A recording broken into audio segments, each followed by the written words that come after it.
Hi guys, good morning, good afternoon. Welcome to 737 Aviation channel. Welcome to another video where we are going to fly a Boeing 737 800, and that will be a Boeing 737 800 from LevelUp, the new threshold production.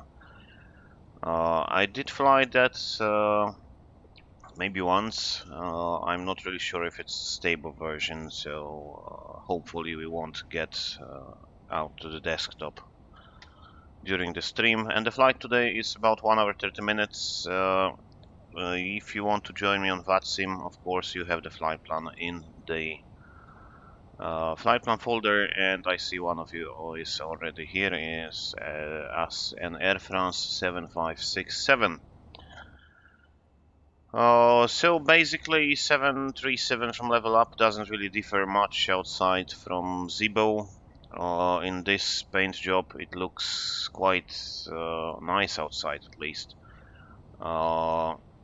You see that it actually has some kind of, dents, and it's not really perfectly flush. It looks like a real old airplane that flew a couple of hours already. They said something, they remodeled the flight physics, so the flight model should be a bit better than Zibo. Zibo is, in my opinion, a bit too light in the controls. It's still acceptable, but might need some improvement, like XSEC, Boeing 737-300, which is awesome in terms of manual handling, but Zibo was just a bit too light on the controls. So we'll see that one, and they did some visual improvements in the flight deck, and they did some sound pack tweaks. So it's technically should be sounding a bit better than Zibo, and Zibo wasn't really the best one in terms of sound. So yeah, we have some couple of kind of reflections, and the windscreen is giving you this rainbow appearance. Like, yeah, that's quite a thick layer of glass here. It's about 5 centimeters, so it is giving you actually a lot of effects. So kind of realistic, maybe a bit too dark even, but I'm too picky probably. So we're gonna start flight leg. Can I do that? Yeah, I can't do that in here. So in Zibo you can have these passenger sounds and everything. And I can give you this one as a performance, and this one as a flight details. What a version with up window. So it's actually called eyebrows, and they used to have it in the older airplanes. So basically it was used to look out of the window for any other traffic. As you probably know, 737 has quite obstructed windows in here. That might be a reason for that as well. Okay, let's hit on the battery. And I guess I'm gonna need some GPU and some chocks before we start. So the GPU, and we'll see if the sounds are better than or not. Yeah, I'm using headsets, so I do recommend using headset for you as well. It's sounding actually quite different than Zibo. I'm not sure if it's really realistic, but the sound is a bit, let's say, deeper than Zibo. I give it a couple of minutes to power up every system, and then we'll perform the tests. Just need to set up my view in here.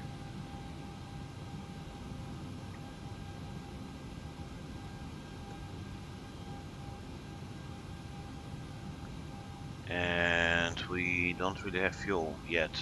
Yeah, we have 450 and 460, which is too less to operate even the center pumps. If I switch on the pumps now, they would give me overheat in a couple of minutes, so they're not cooled by any fuel.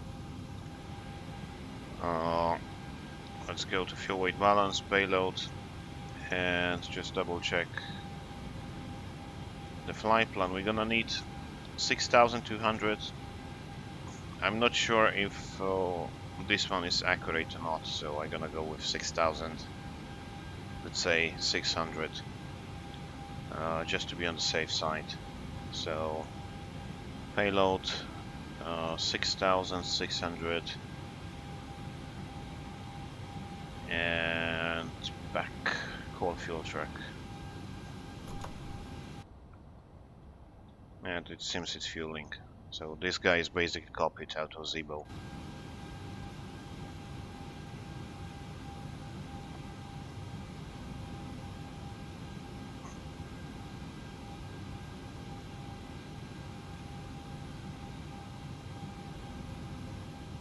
Okay, so we had a couple of minutes, so last thing I do before we start the tests, I put the panel lights bright, the main pedestal, the center pedestal to bright, and all the lights, the background lights. I just like to have it full bright anyway, even daytime, so I can see the buttons even better.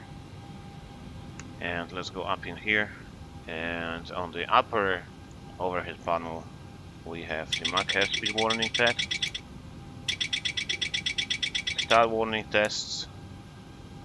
It should have 4 minutes on the AC power, so it's not there yet, but we'll come back to that later in a second. Leading edge devices tests. Fuel damper is on. We can hit on the fuel pumps.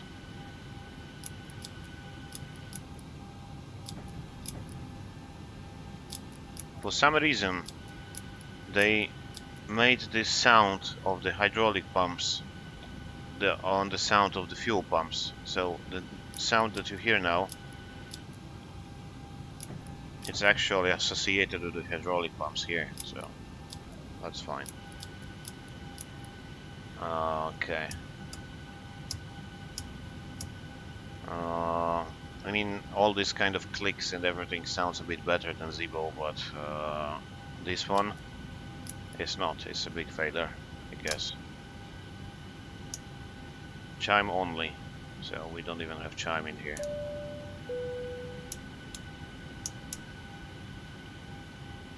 We can switch on the hydraulics already.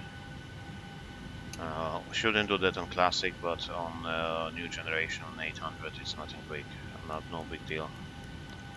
Should be flying around 360, and Charles De Gaulle is around 450, I think. Steady lights, and then we go fly director on the left, fly director on the right side. Expected initial altitude is 6,000, but we'll go through that in a second. RTO, and we can check the sound if we have the warning.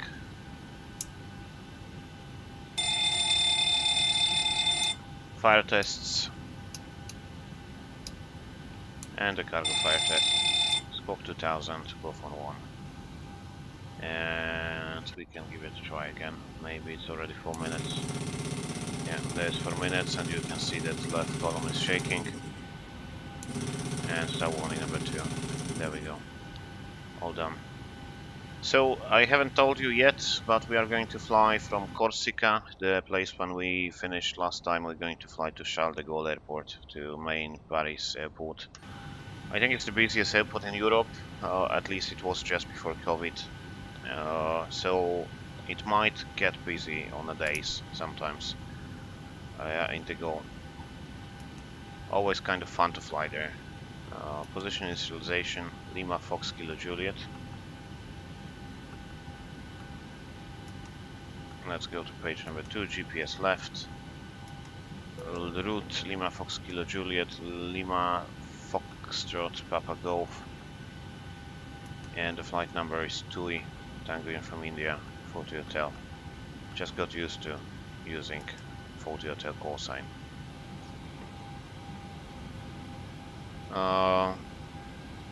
Okay, Lima Foxtrot Kilo Juliet. the 030 at 9 knots, KVK, 3 degrees, QNH 1027. And we're gonna set this 1027 here. 1027. And they are all synchronized. You can switch it off in the settings, but it's easier if you're flying single pilot, and it's reading basically 0. Going back to flight plan, I have flight plan in here. You have the same, of course, in the description, as I told you before. We are going to fly from Lima Fox Kilo Juliet to Lima Fox Papa Golf, Bonaparte to De Gaulle. The flight time today is 1 hour 30 minutes, and we need 6.2 fuel. So the routing on the second page is direct to Merlu. I can give it a try like this, gonna be a bit faster. Merlu. After Merlu, upper Mike 733.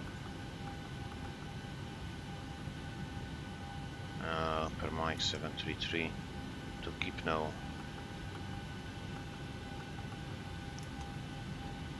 Then upper Tango to 6.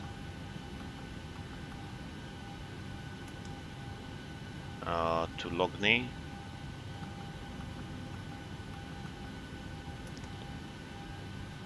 Mokip. Arfos. And this FMC has a nice delay, so it feels like real one. Upper November 854. I don't know if I told you, if you use the FMC on the 737 Classic, it had like 1 or 2 seconds delay. So it felt like, you know, typing in on the old phone booth or something. And NG compared to that one was really quick. But after a while you felt that it's actually responding very slowly as well. So we're gonna depart from runway 02. We don't have any specific SID in here, but we're just going to go. Yeah, we have to go visually, then turn left, and then back to the right probably. But we go through the charts in a second. And we'll be arriving on runway 09 right for the moment, LS 09 right, via Tinil 9 Echo. That's a lot of arrivals in here. Tinil 9 Echo, and the transition is, I think, Mopar transition, but I'm not sure about that. I have to check it. In flight we'll check that. Just check if I don't have any discontinuity in here. Yeah, looks good to me. So, talking about the departure, I can actually go back in here and go to Avitap Airport. Lima Fox Kilo Juliet, departure. Omnidirectional RNAV departure. So it's still assuming that I'm gonna depart from runway 20, which is completely fine because it's only 9 knots tailwind, which is still within the limit.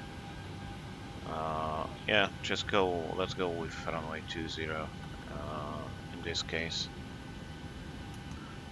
Runway 20, and the initial point in flight plan is Merlu. So maybe we should have Merlu departure. Yeah, Merlu 6 Papa.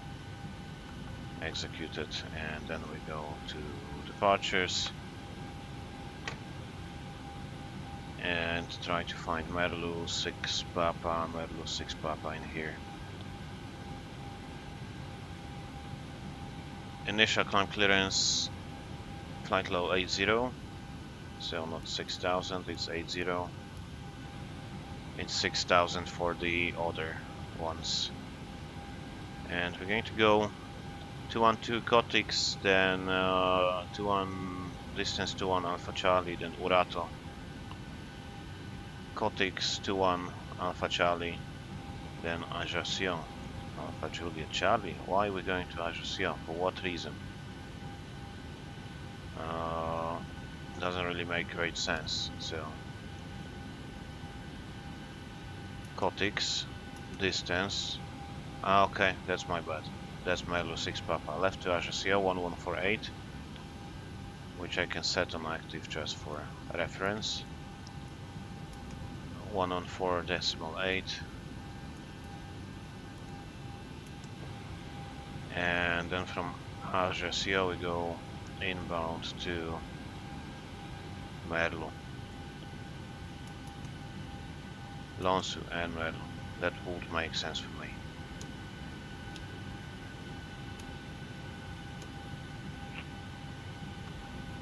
So the initial step altitude we have, and the initial heading gonna be 202 as a runway heading, and I will need to set this up 202. And actually the sound of the autopilot is of the knobs and switches is a bit better than Zibo. Okay, I want to have airports and initially terrain, and that's it. So we can run through the checklist, which is in here. You have the checklist in the description as well. Pre-flight checklist: oxygen test 1%. Instrument cross transfer this will switch as normal auto. Window heat is on. Precision mode selector is auto. 360450. Flight instruments are set. UTC QNH 1027 8000 feet. Standby instrument set. Flight director on master my side. Parking brakes set, engine start levels cut off, and before start check this flight deck door. We can go close and locked actually. And we can start closing the doors anytime soon. So retract the esters and forward entry, we'll need to wait for that. Fuel, we need 6,200, we have 6,600, and we have 4 pumps running. Passenger signs are going to be on. Windows are locked, MCP is set. Takeoff speeds, okay, I didn't do the performance page. So, back to flight plan. Yeah, I haven't finished the performance.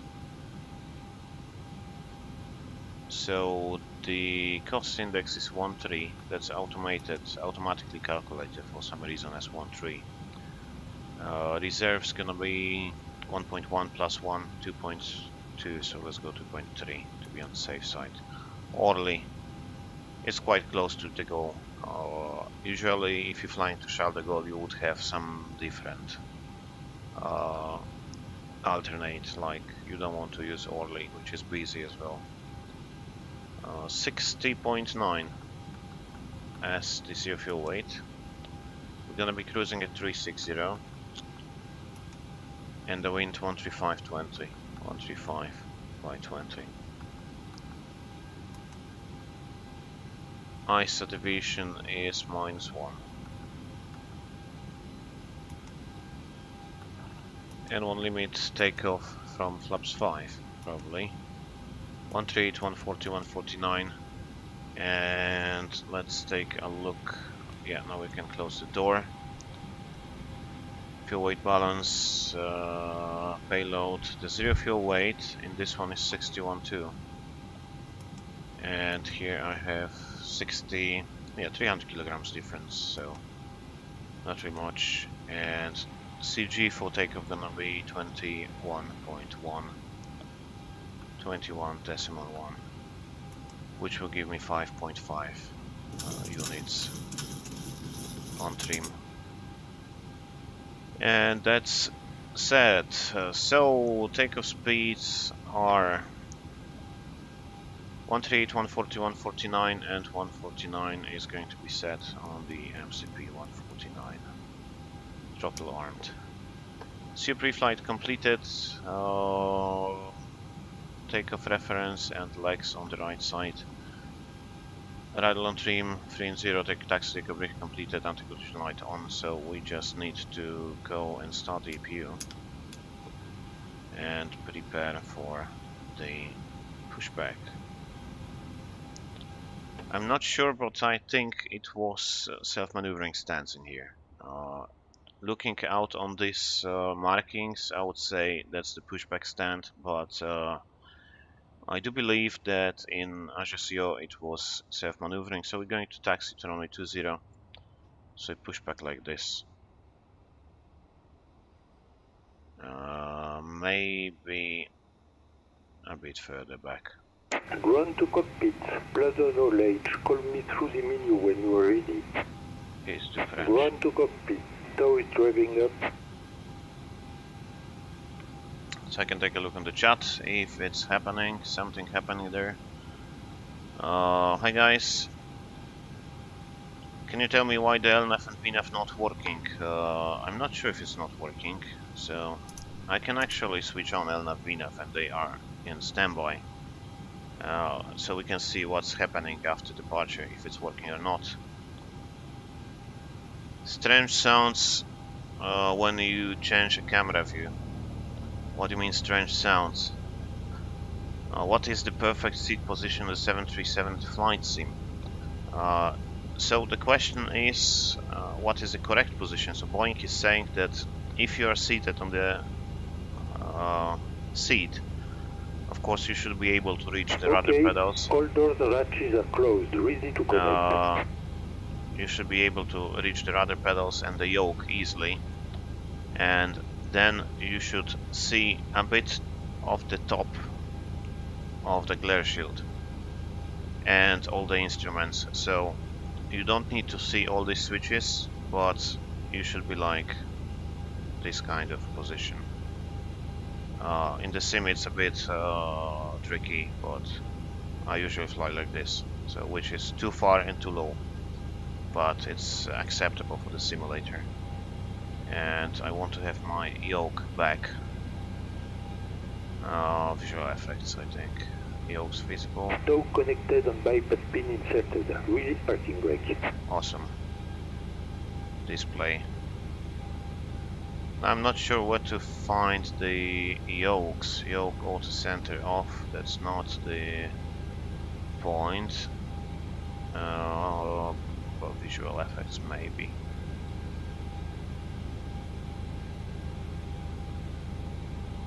Do you know if there is any click points to get the yoke back? I would really like to have it. So just go through that quickly. Winglets split. Actually, I saw some two jets with this kind of split winglets, but yeah, let's leave it like this. That's exterior system. That's not in system, definitely this place. Probably not in this place. FMS not, auto flights call on placards. Maybe hardware. Hot throttle engage, lock throttle, yes, I want to have that, otherwise it will keep disengaging the auto throttle for some reason. And realism, yoke movement, it's usually disconnecting. Older versions were going to CWS.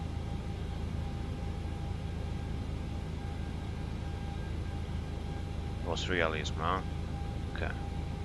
Input lag. If you switch it on, it's working really nicely. Visual effects. Okay.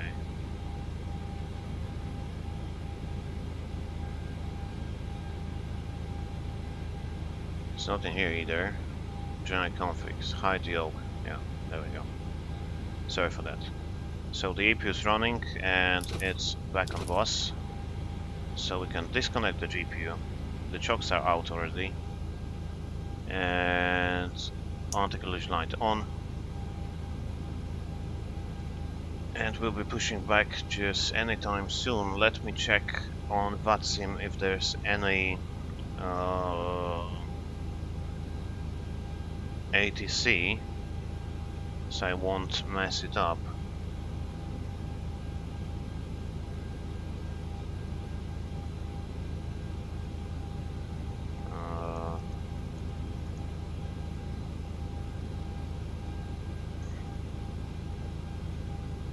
Was the call sign 2-jet on that one? I think it was 2-jet.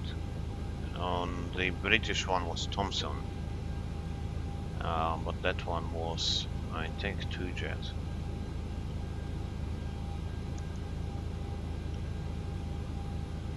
Till we fly, yeah, 2-jet.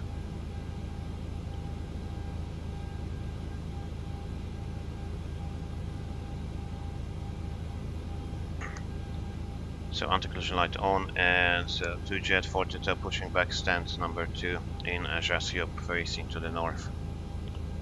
Parking brake released at time 9:21. And we go APU bleed on. We already have pressure, so we'll be starting engines 2 and 1 in sequence.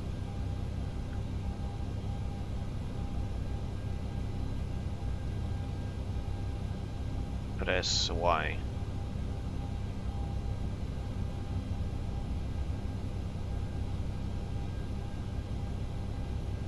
Okay, so starting engine number 2, and I think I put it a bit louder, the engines. I put it on 9, so we can hear if there is any difference. So starting number 2. And 2.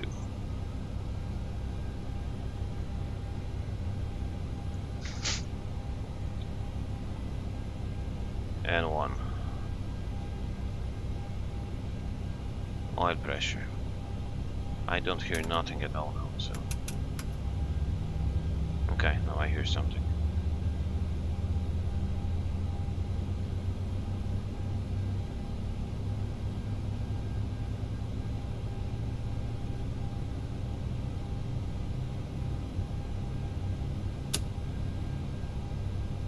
.56 starting it out.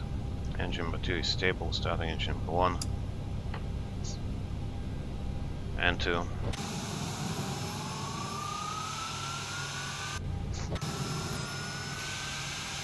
Yeah, the outside sound is definitely different, but inside it's just the same-ish. And 1, oil pressure. Set parking brake. Parking brake set. Disconnecting tow, standby. Not really the best pushback you can do, I guess, but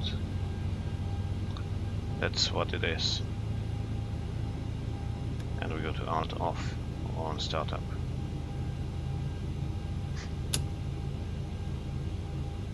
Start cut out, and number 1 is stable, so we can go with 1, 2. AP is going to be off.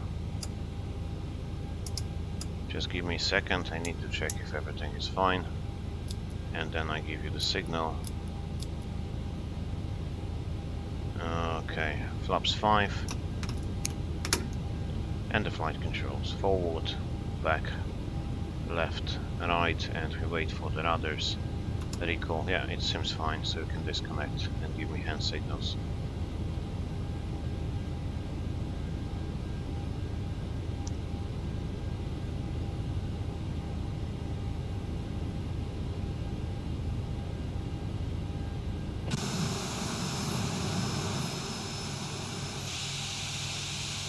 Tow is disconnected and bypass pin has been removed.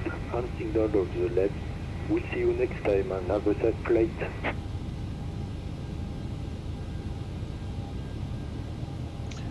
Camille is asking how loud is in real 737 in startup procedure 1 to 10 scale. So if you're inside the 737 and you have the headset on, I would say it's quieter than this one, so more quiet than this. Yes, we have the bypass pin. He looks like our Polish politician from Brussels, but I'm not going to mention that whatsoever. And the radars left, center, right, center, we can go before taxi. Checklist generators are on. Pro PT is on, anti-ice is not required, definitely. Isolation valve are auto. Engine start switch is continuous, recall is checked, auto brake, RTO, engine start levels, idle tent. Flight controls checked and ground equipment clear on the left, clear on the right, so we can start taxiing. Parking brake is off, taxi lights on, and we check the config. There is nothing in here.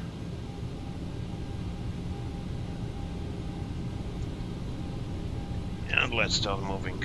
We have a long way to go. Why don't you want to turn? Okay, my mistake. It feels really heavy to taxi, like I need 40% just to keep moving, so it will be like this.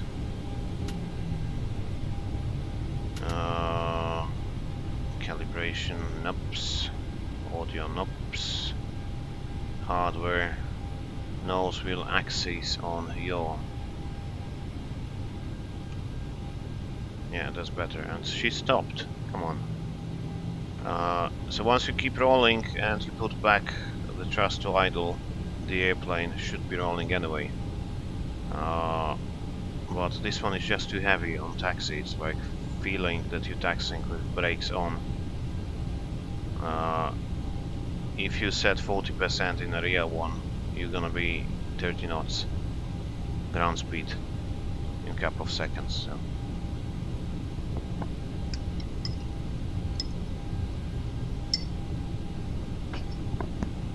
Yeah, that's heavy.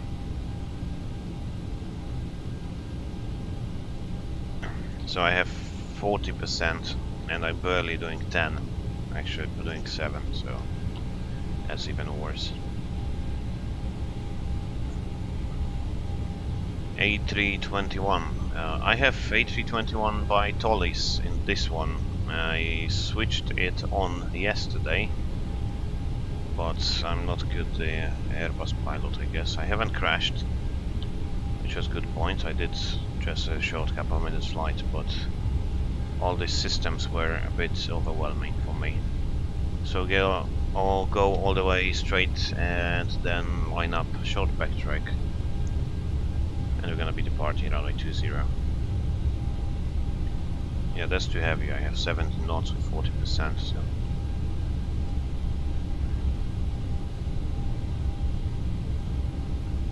It's like without headsets, it would be kind of like this. Maybe a bit more quiet, but you can hear the engines. You can hear the startup. Taxiing like in the syrup, yeah, exactly.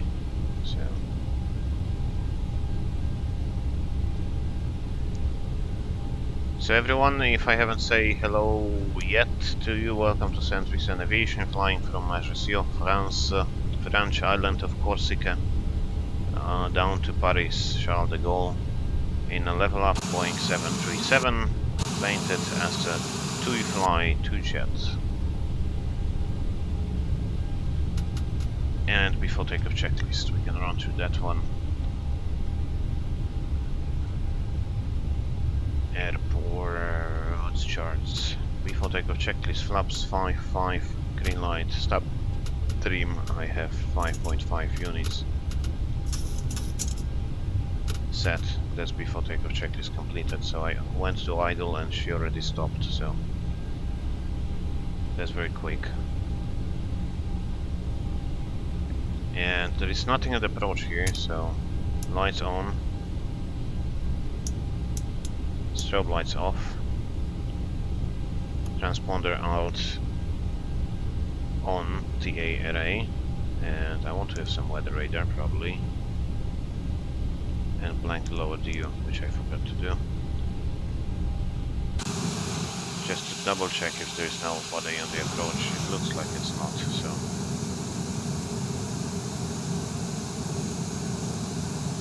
Yeah, taxi wise, Zibo is more, let's say, realistic than that. We'll see how that one behaves in flight, but in taxi I prefer Zibo. So you're not going to use 40%. If you use 40%, you would already had like 60 knots probably by the time we leave the stand. And 2-jet 4-jet L lining up, taking off runway 20 on Ajaccio. Ajaccio. It's like Corsica is half Italian, half French. I mean, they speak a lot of Italian, so it's technically French island. but they do speak Italian, so you can imagine what's happening if you mix Italian people, French people. That's when the Corsica came up. And it's actually very popular destination there. It's a very popular holiday destination, but it's hard to get there.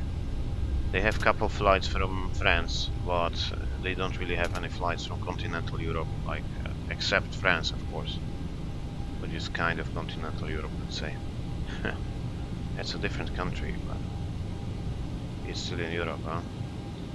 So, we are ready. Let's go. Timing, takeoff, and we have this toga button here. Set takeoff thrust.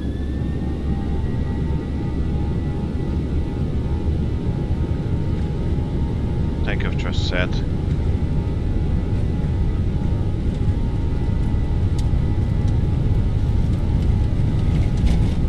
Knots.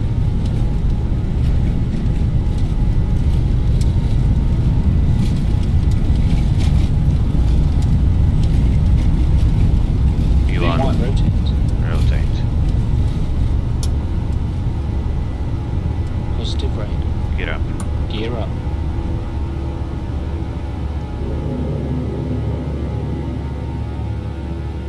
Okay, the sounds, it's 400. LNAV, VNAV. Awesome. The sounds are quite, I think it's better than Zibo. And the manual feeling, it's 1000. Yeah, it's definitely better than Zibo. So let's enjoy the flight a little.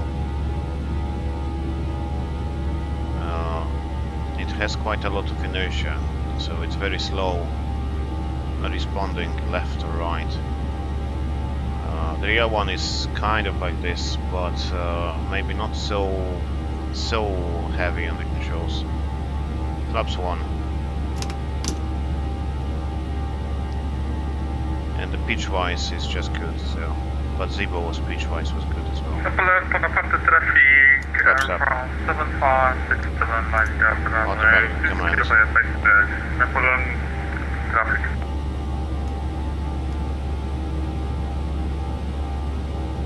And flaps up, no lights. VNAV. Set standard. Passing to 6280 and have to take a checklist. Why would you stop here? Because you have 3000 below, which is absolutely correct. So, and we're not going to descend here, and we can go all the way up to 360 already. That restriction is for the arriving airplanes, so they can arrive over you. But we don't have it. We don't have anybody here, so we can actually cancel all the restrictions. 360 standard set. And after takeoff checklist, engine bleeds are on. Okay, I haven't done the procedure, so.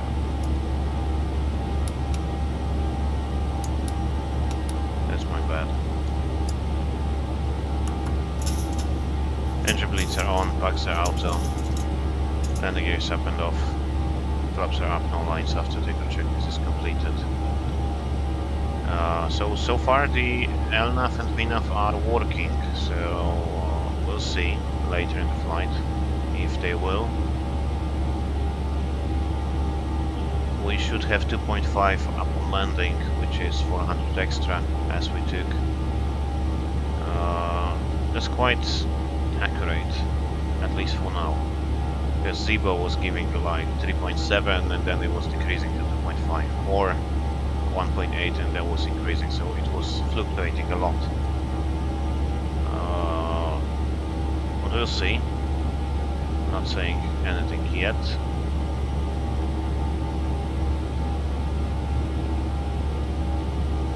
And we should hit this left turn anytime soon.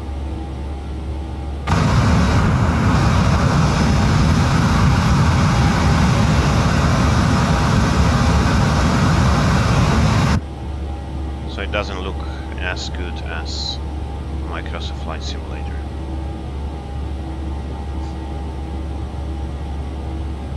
On taxiing, tickets set to standby or out off. I saw different schools. So basically,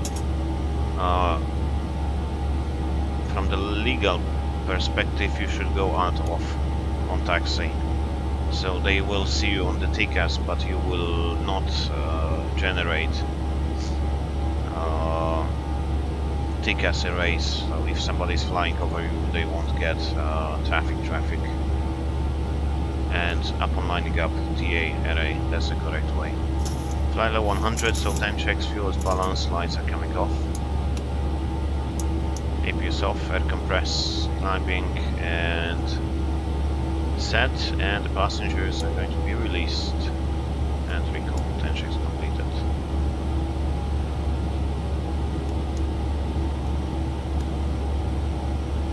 So we're flying all the way around here.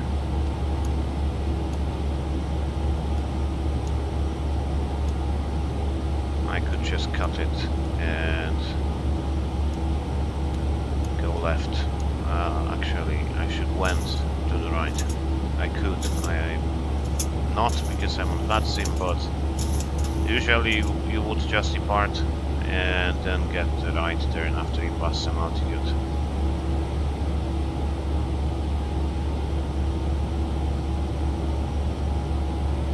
It looks a bit more spacey with these eyebrows.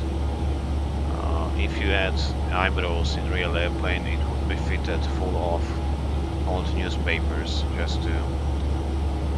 just for pilots not to be blinded by the sun. So that was the single purpose of them. It was old newspaper holder. So Boeing decided to remove them anyway.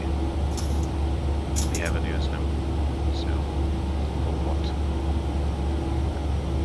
Okay, we've been airborne at 31 and we should be flying at 1 hour 30 minutes. It's saying 140 here. I mean, it's coming out 140, 11:11, so 10 past 12 local time.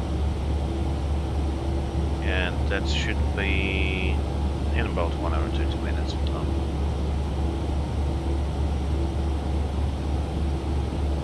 I like manual handling of that. It was nice. Felt a bit better than Zibo, at least during departure. We'll see during the landing. Daniel asking where are you going after Charles De Gaulle. I don't know yet. I haven't made any decisions. But if we land early, I might do some kind of short flight on the Polish channel. We'll see. We'll see if the company wants me to fly today or not. If not, or they want me to fly in the late afternoon, then we might do some other flight in Polish channel. And on my Polish channel we are stuck in LaGuardia, and today is the anniversary of the US Airways landing in Hudson River, so kind of associated with that because they were departing from LaGuardia, ended up in Hudson. They were flying inbound to Charlotte, I think, Charlotte. And it was kind of long time ago, 2009, so already 13 years. Jesus Christ, that's passing so quickly.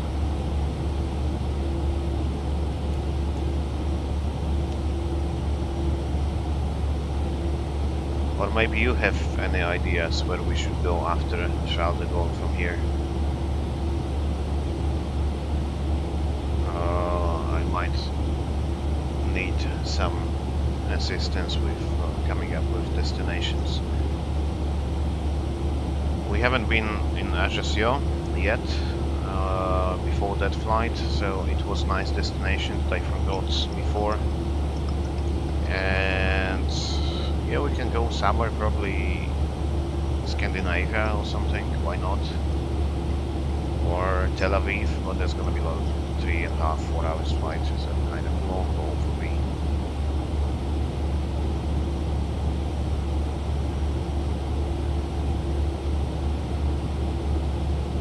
So I'm waiting for your suggestions on the comments in the comment section. So I see we have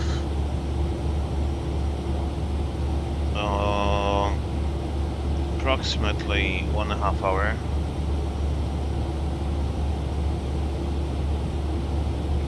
British or La Manche.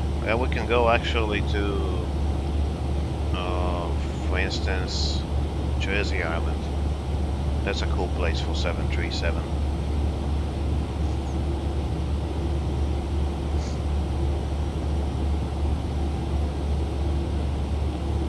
Andrei, it's weird that Sally thought that he would prefer Boeing after Airbus pretty much saved his life. They got super lucky, but still saying like that's a bit awkward.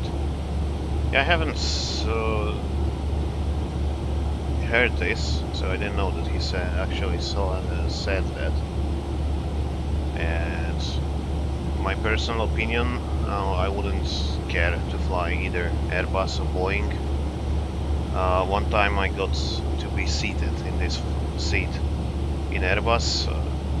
The first thing you notice as a Boeing pilot that it has a lot of space.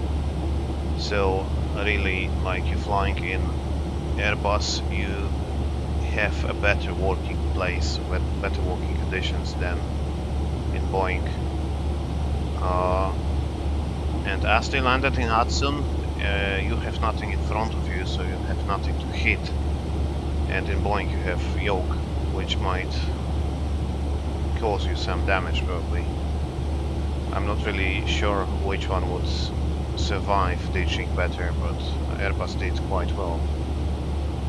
So I don't really have personal preference on that. Definitely flying Boeing is kind of more fun, but after a couple of hours you don't care about fun, you just care about the money and the job to be easy. So probably I would like to fly Airbus after a while, just a matter of getting used to that. Of course I know these systems quite well because I had some hours on it, let's say like 3000 something. And Airbus I just had like 3 hours of sim on my jet orientation training or something. It was like 12 years ago already.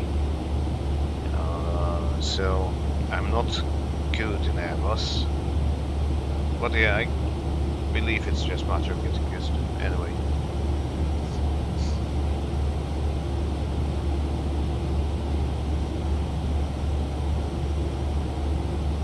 As you're saying, Andrei, they both good planes. Airbus probably better daily job life as pilot.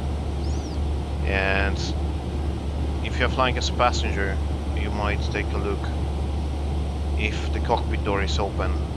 The Boeing cockpit is really confined, so you can stand up straight just in here, and any further forward you go, you have to bend forward already. And in Airbus you are basically having a space here and full jump seat back in here, so it's really spacey compared to 737, and they don't have the yoke, which is making you comfy on the longer flights. Like imagine sitting 6 hours in here and you cannot cross your legs or something because of the yoke. So as you're saying, I believe Airbus is a better working environment. Good morning, Nick. Good morning. So good morning everyone, I see 40 people already. Welcome to the stream. We're flying from Ajaccio to Charles De Gaulle, and we are around flight level 300, so going back to bank angle 10.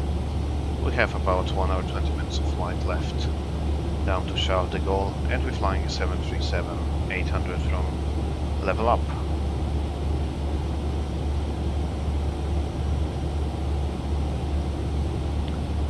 Did you try PMDG 737 Report? What do you think about the flight characteristics?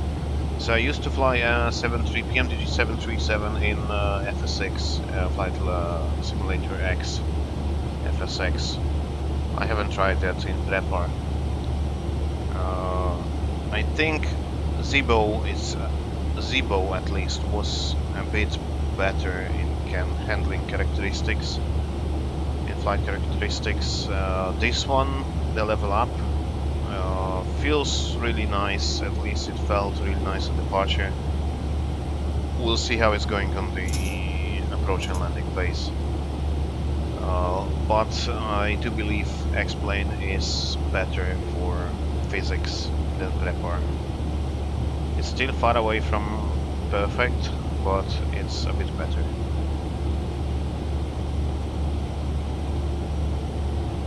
'60s plane technology then didn't think at this age about the comfort in the cabin. Yeah, actually it's '60s, so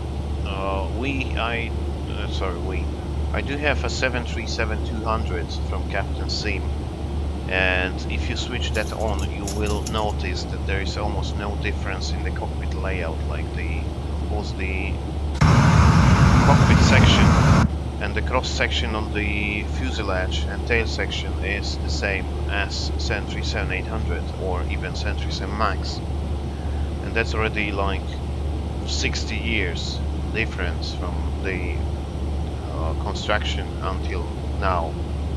And you have to take into the account that 737 was developed out of 727, which means it's like this layout, this cockpit is already almost 70 years old, and it's still flying in MAX, so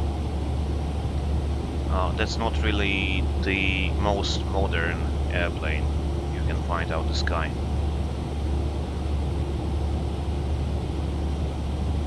Kalimera Maria. Do you know, is it difficult to convert ICAO CPL to EASA? I have Ukraine CPL. I'm not really sure, Vlad. I know that if you're converting from the FAA, from American one, you have to undergo all the ATPL exams, which is kind of pain in the ass. But it's doable, of course. Just a matter of passing the theoretical exams and taking a couple of flight hours, which is not too bad. We have one to go, and we have 1400. I can stay in VNF. It's nice that you can say something good about the A320. Yeah, why not? I'm not really against any airplane. Home email: Boeing and Airbus sucks against Illusion 76. Definitely. The Russian airplanes were different. It was different philosophy. But I saw the cockpit of Tupolev 154 down in Belarus, in Minsk. It was awesome. Like if I go to 727 or any European made or American made airplane, I am able to switch on the systems and probably start up the engines, but if I see Tupolev 154, I had absolutely no freaking clue what to do next. So awesome, it was awesome.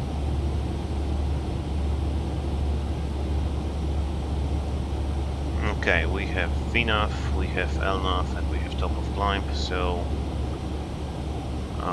Camille is saying 727 is Fly J sim, not Captain Sim. That's correct. Captain Sim was this garbage about 777.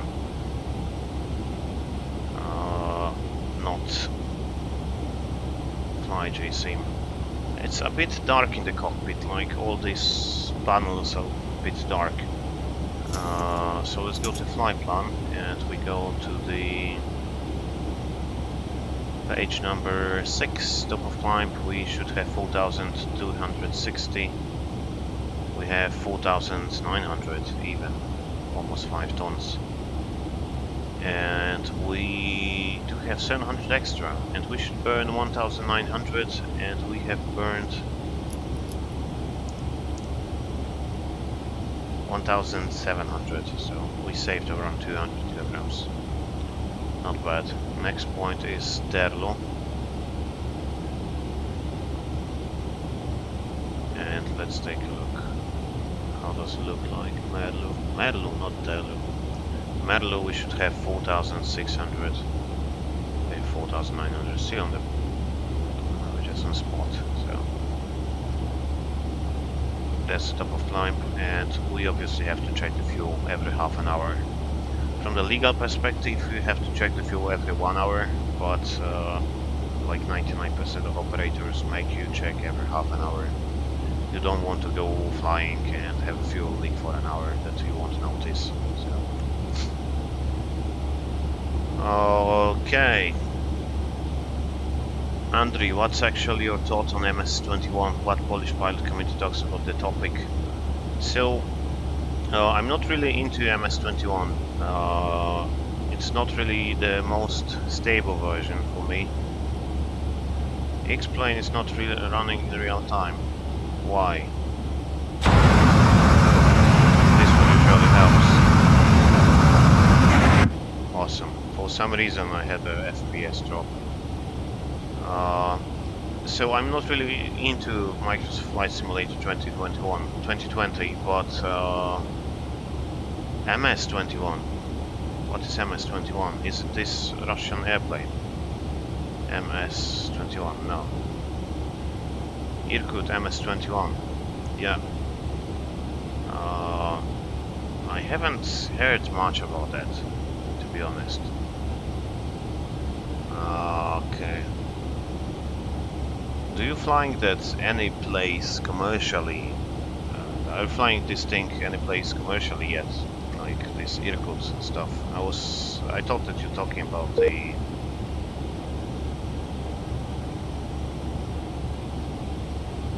disconnected from the voice server.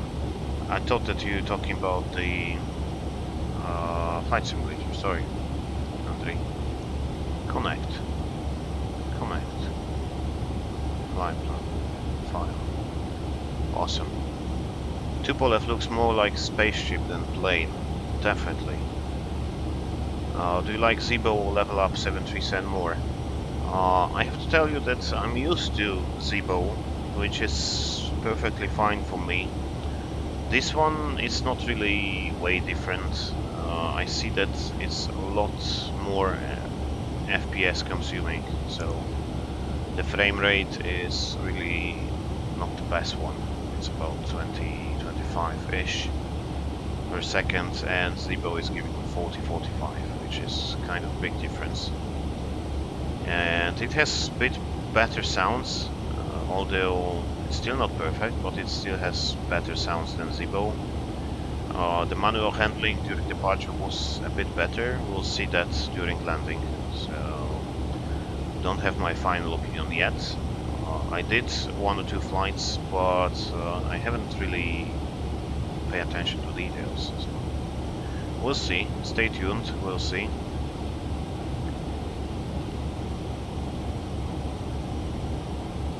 I wonder if on LevelUp, when you turn off the pump, the engine will switch off. I'm not teasing. So what happened on the last flight, one of the last flights in Corsica, I switched off the fuel pumps, and technically it shouldn't switch off the engine, but in Zibo it did, so we had to land on single engine. And it went to this kind of state that it was not able to restart that. What's happening with this frame rate? Maybe if... yeah, I have everything is switched off, so...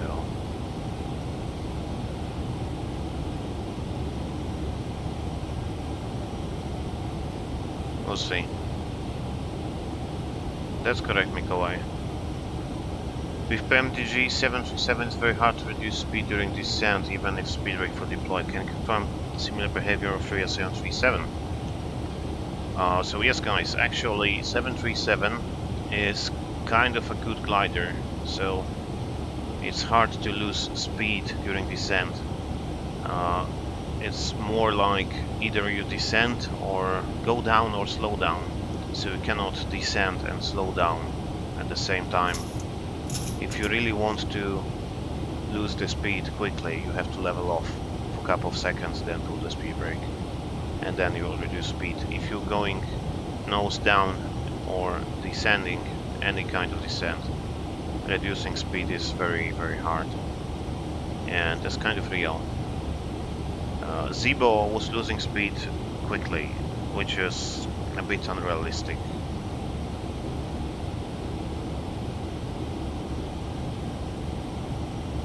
Andrew, interesting that they will use joystick but with feedback for both pilots. I think Gulfstream already had this.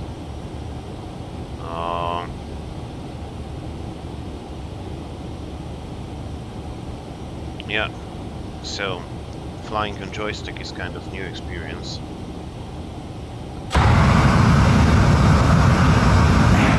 One thing I did was flying Cirrus SR22, I think, or SR20 with this kind of side stick, and the simulator of A320, which felt kind of different, but it's all matter of getting used to. It's nothing bad. Maybe I just go down with visual effects so we don't get this amber message here all the time. Strobe effects in cockpit, I don't need that, it's daylight. Windshield effects off.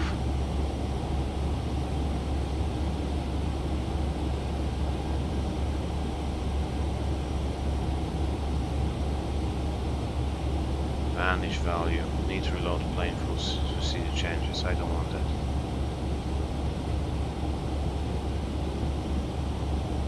How far is it? Yeah, we have like half an hour to descend, so I better be preparing for the approach. Just quick glimpse on the chat. It's nothing happening in the chat. So MC-21 is new Russian plane. 320 to 20 Ripov. And yeah, A320 slows down better. That's correct. Maybe if I... Come on. Is it going to be all the time like this? Again. Otherwise, I will just go to settings and maybe reduce the... Yeah, excuse me for a second, folks. Number of water objects and reflection detail, yeah. Shit. I hope it won't get stuck. Now.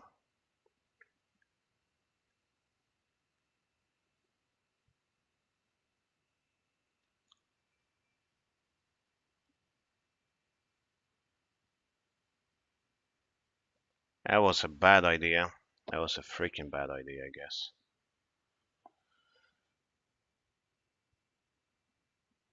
But it's still coming in, so hopefully it will load with the engines running. Yeah, there we go.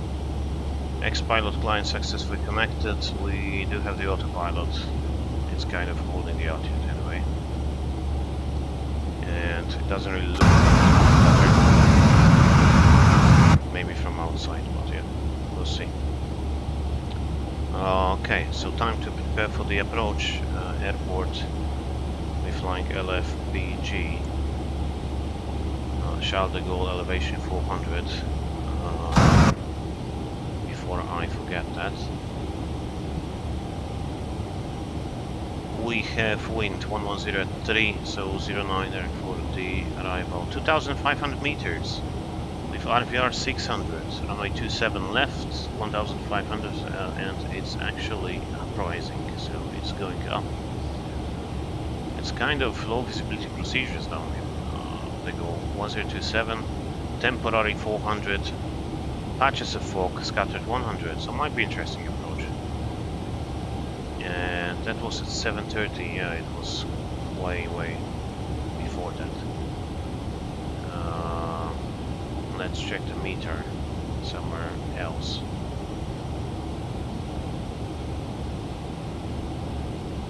And again, reconnect. Zibo had this feature of data link, so you can check the weather requests, weather request, Lima Fox Papa Golf, send.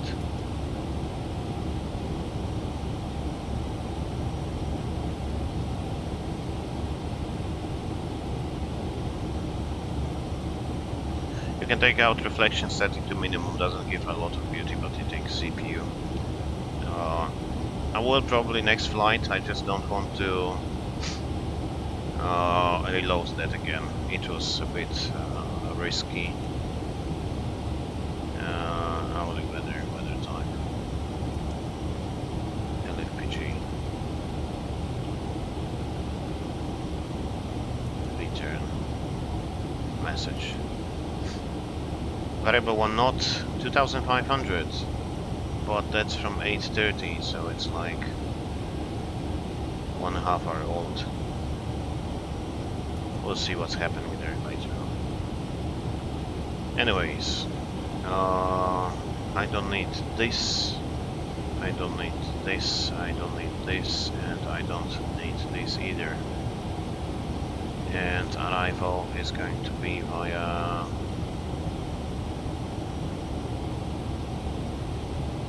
Tinil. Arrival.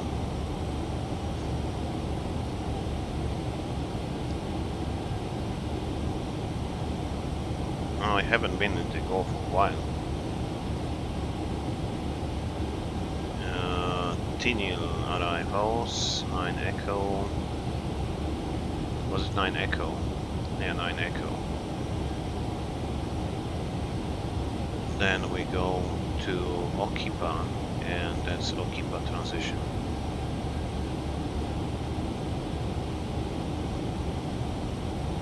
Enough star.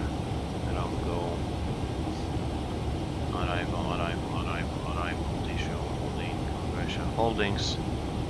That's a lot of charts in here, so. Reference. 09 left, right. They have 4 parallel runways, so they designate it as 0908.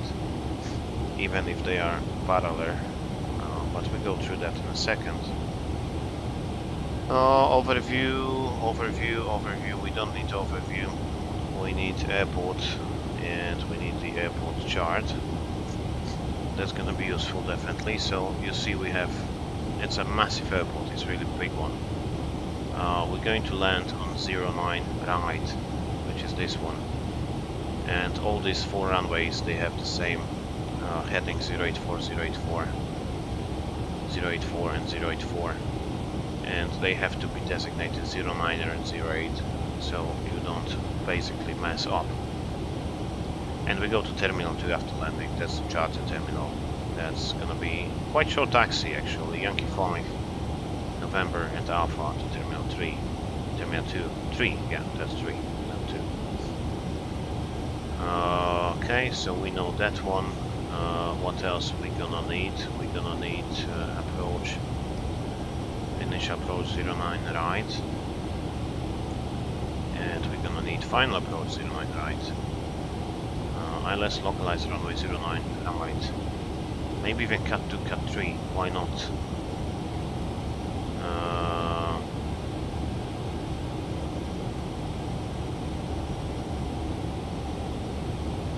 We'll see what's happening there, but Lima Fox, Papa Golf weather, Charles De Gaulle. At the moment, it's 2,500 meters, becoming 6,000 meters, so it's fine for Cat 1. So I prefer to do Cat 1 and try some manual handling of this airplane. ILS localizes 09 right. And you have to remember that always we can sidestep to the other runway, so that's quite useful stuff. Let's start from this. We have the Tinil 9 Echo, starting at Tinil. It will have a lot of weird restrictions along the way. So we have Tinil, then Fox 302, flight load 280, below, correct, now nope, no restrictions. Fox 301, max 300, 200 below, that's checks, Urelo for jets, and for props, jets 160 below, that's 160 below, then we go to Okipa, which is between 140 and 150 for jets, and that's in the box. Then we have to change the arrival because I have more per arrival or more per transition for some reason, and I want to have just LS09 right, and Okipa 6 Echo probably, was it? It's just here. That's Okipa 6 Echo 6 November. 6 Echo is for the 08s and 6 November is for 09ers. So I have 6 November transition, then go back to route, unforced Denial, and yeah, for some reason that's not executed. Yeah, okay, the light was not visible.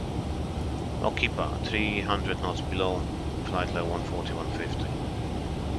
I was there.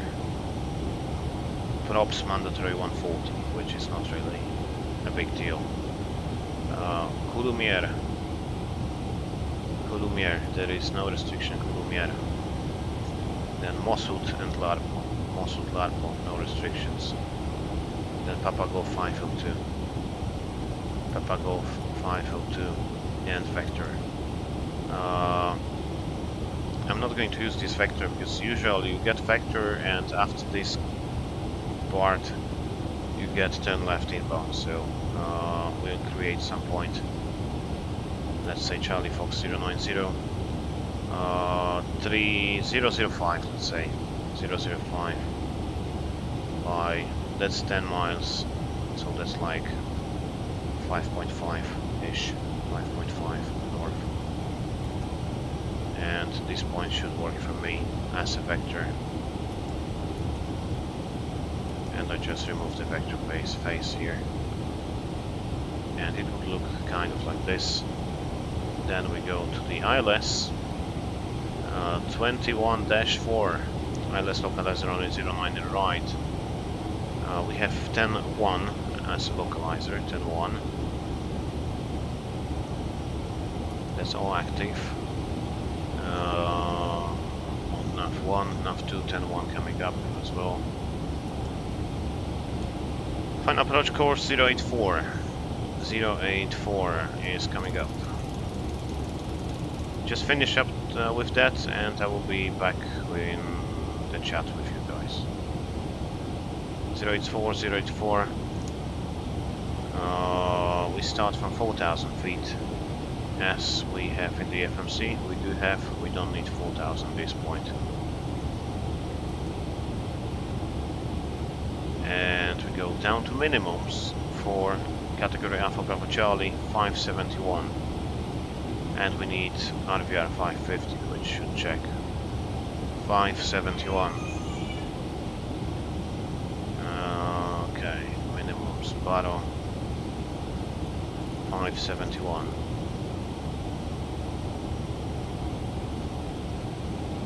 And in case of misapproach, we go straight ahead 681, then 672. 681, 672, that's in the box, climbing 4,000 feet. And we're gonna vacate as we briefed before. Yankee 5, or even Yankee 4 if we manage, probably Yankee 5. Then take November and Alpha to Terminal 3. For landing, we will use another 1 ton 400, which is gonna be 63.7, 63.7.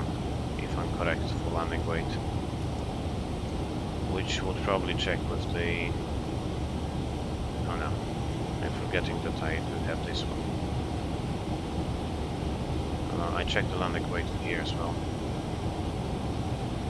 61.7, it's like 63.7, it's like 600 more, but that's still fine. So VRF 146 plus 5, auto brake 3 should do for that, but we can just double check that in performance. 09 right, dry 250, wind is, what was the wind? Tell me the wind, man.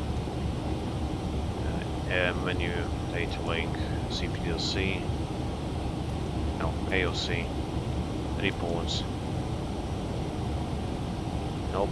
Requests. Maybe. Yeah, weather request. Nope. Message. Here, sorry.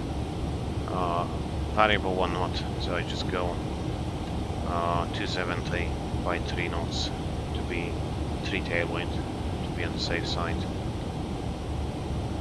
Temperature gonna be... where's the temperature here? Ah, that's a long one. 1 degree, QNH 1027, 1 degree, 1027. And we have 63.7, the landing weight, 63.7, which we said before. Flaps 30, auto off, all non, auto no credit. And with auto brake 3 we should stop in 1800 meters. So just halfway down the runway, so we should be able to take the November as we briefed. And the speed is 151, so 146 plus 5, 146 plus 5, all the same here. And that's done. We can go with the descent checklist. Descent checklist, press station, landing altitude 400 set. Recall checked. Auto brake is 3. VREF minimums, so landing data VREF 146 minutes 571. Prototype completed, descent checklist completed. And we do have about 15 minutes of descent. So I can jump back to chat if you're writing something, guys.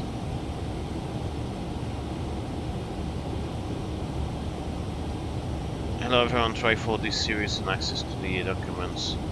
A320 is very slippery plane, especially around 210 knots. You can take out reflection, that was here. Is visual approach possible today? I don't think that visual approach would be ever possible on Charles De Gaulle. Can you please explain the difference between Cat 1 chart and why they put Cat 2, Cat 3 charts separately? Why not to use with all included? So basically, sometimes you will have chart for Cat 1, Cat 2 all together. But let's go to the airport, and that's Cat 1 chart. As you can see, it's quite a lot of information in here. And if you put Cat 1, Cat 2 minima for all different categories, it might just be too small to put it all together. And it used to be legally required to put Cat 2, Cat 3 chart separately. I don't think it's anymore, but some airports still have it. So, you know, you have a lot of frequencies and etc, etc, and sometimes even Cat 2 and 3 approach will have a different altitude, the different platform altitude, but this one is the same actually. So you see all the minima here, it's already taking like most of this page, so they prefer to separate that. And sometimes on Cat 2 pages, like if you go to Prague, airports, Lima, Kilo, Papa Romeo, you will have Cat 2 plate plus separate plate with minimums. That might be the reason. But going from the top to the bottom is 21 for Alpha, Cat 2 3 ILS, runway 07 right. Frequencies, of course, and you have French 80s as in France. Oh yeah. In most French airports, the 80s will be like French English, just one on the time, and De Gaulle made this French 80s separate. De Gaulle approach, you have kind of few frequencies, and the misapproach with misapproach con failure. And there we go. Basically, arrival procedure as the Cat 1 and the categories that you have, and RVR required. You have to keep in mind that that's the RVR at touchdown zone, which is required. So actually, let's say Cat 2 ILS, the RVR is 300 at the touchdown zone, but it's actually 300, 125 meters in the mid zone and 75 meters in the end zone. So you might have 350 and you have 75 meters in the mid zone and you're not legal to land. But that's the kind of more advanced stuff. So we don't need this Cat to 3LS chart unless you have guys any questions about that.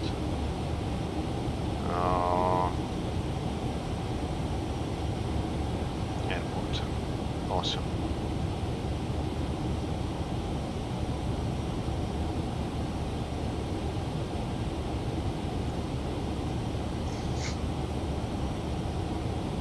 Low was that on guard on Unicom? I don't know. I think I have both frequencies on 1215 and 1228. When you're flying real one, you hear a lot of different sounds all the time, like meow or yeah, Franco or Italy. Some guys just shouting Franco, Franco, Franco for some reason. I don't know why it came up, but it is like it is. Awesome. So we're all good to start the approach, and let me check what's happening. Vatsim. I hope that somebody will come up for the ATC, but it doesn't look like. There is somebody in Germany, there is some Geneva events coming up, but there is no ATC in De Gaulle.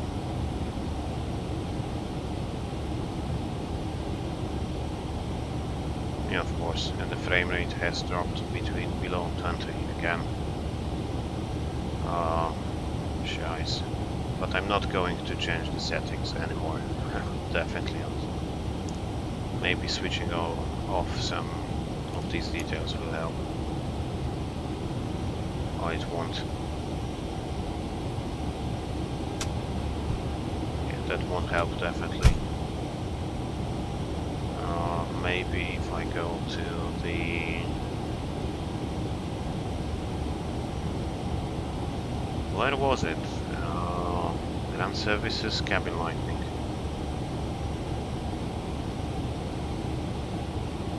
Maybe if I put the lights off, it will help somehow, but...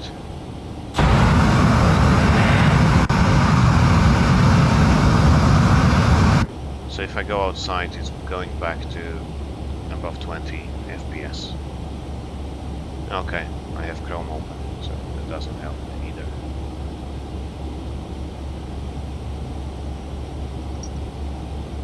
So the LevelUp 737 is eating a lot of FPSs.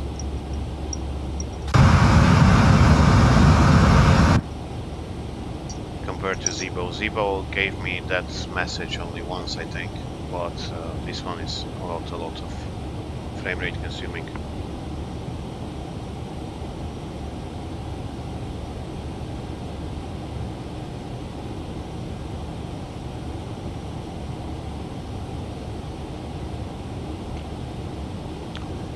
Maybe turning off the lights a bit will help, or not.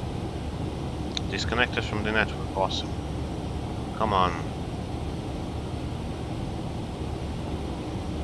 I'm not running that on the calculator.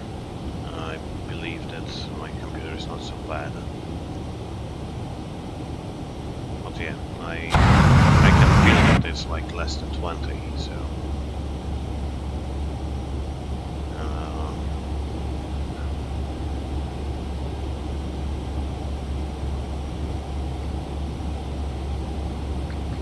what to do with that?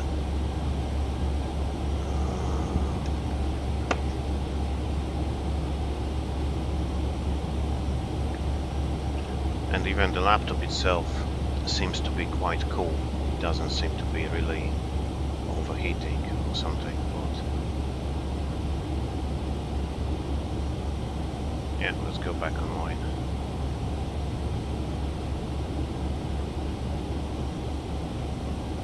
Always some issues. Even the Microsoft Flight Simulator 2020 doesn't give me that. Maybe turn off window effects in settings, in Habitat Visual settings. Why not?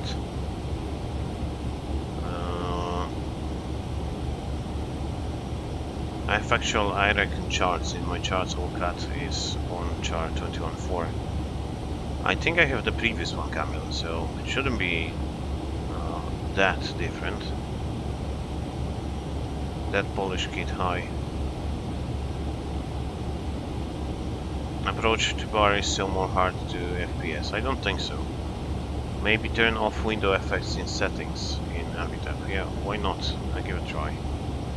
So we're running low on the FPS, go inside, and it's all back good.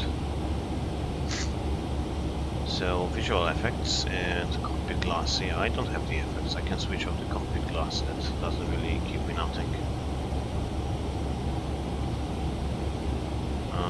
Let's jump back to the cockpit. I basically switched off everything already.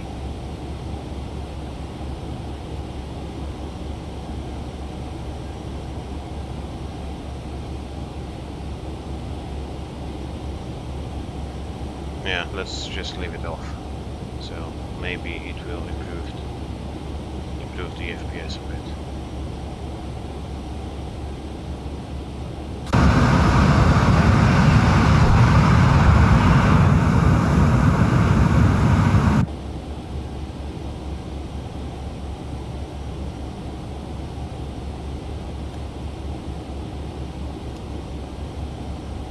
We're approaching point Arfos. So technically we should check the fuel. Yeah, I still have this one. Habitat charts. And Arfos point.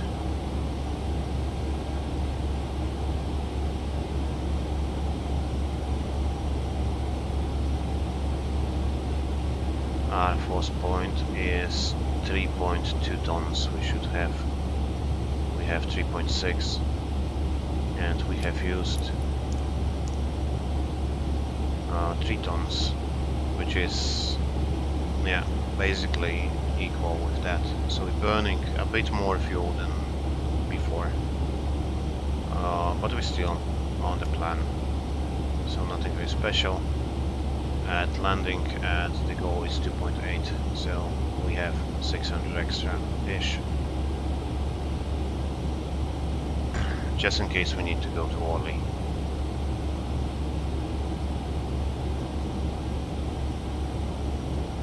Andri, this combination will show you your FPS and your CPU and GPU load. Somehow I don't trust, maybe not you, but I don't trust my computer that it will not go out of the desktop.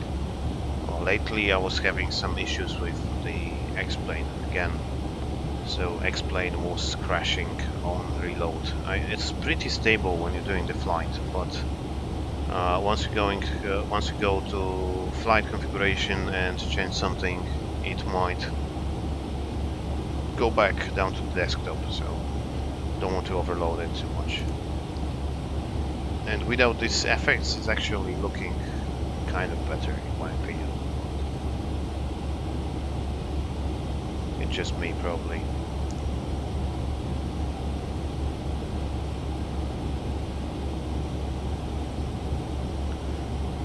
Probably in start FMS shown after that out of date. Maybe it was. I know that I was updating the nav data like a couple of weeks ago, so I should have previous cycle of Iraq. Okay guys, so before we start descent, after touchdown you will have this kind of event on the right bottom corner, and it will show you the touchdown speed and the rate and everything. That was requested by my Polish subscribers, so I came up with that, and it will last for I think 30 seconds or something.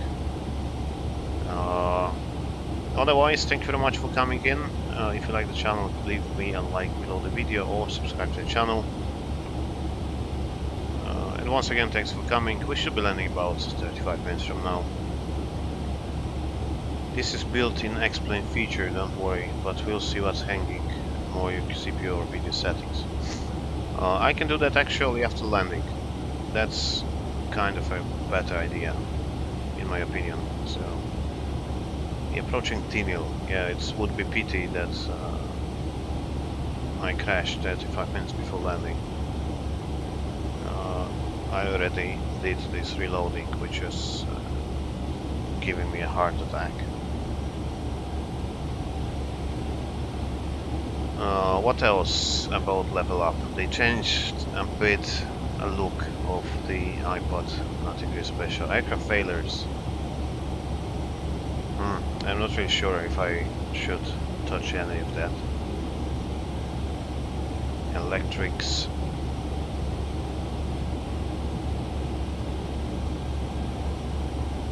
TR Unit 3. If it's all well done, and if you fail TR Unit 3, it would give you kind of nice feeling, because once you get the glide slope capture, it will disconnect the autopilot. So kind of matter of surprise. And TR Unit, if it fails, it doesn't show you anything unless you press recall. So nothing happens until you actually catch the glide slope. I'm not sure if I should press that. So you can fail a lot of stuff in here. Malfunction systems, system AB, hydraulics, leak fluid, system AB.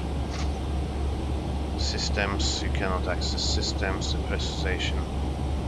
Outflow valve, okay, left back valve, okay, isolation valve, okay, DPU, engine bleeds. Primary pressurization unit. Yeah, we're going to start the descent anyway, so let's click that one for instance, fail, and see what happens. And I have master caution, air conditioning, and all the lines are gone. And FMC message reset, MCP altitude. Yeah, let's go to 60 below, and then I will fix the failure, or follow the failure. Was it 260? Yeah, 280 below, 200 below. Yeah, let's go 200 initially. So 200 set, and VNAV is active. So let's start the descent, please. So master caution, air conditioning, and if it's a single failure, it should be on recall. So it's actually not illuminating anything. But this system is working in this manner that if you go to auto, it will automatically switch to alternate, but it should give you the alternate green light with this one. And this master caution here. Aircraft failures, pressurization, and what happens if we fail the alternates? Will fail.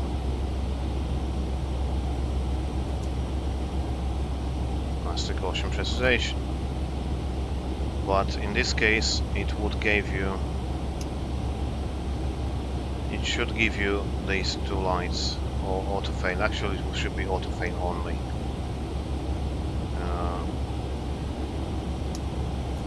What you can notice that actually cabin is climbing, and it should be already descending because we are descending, so we can assume that something is bad.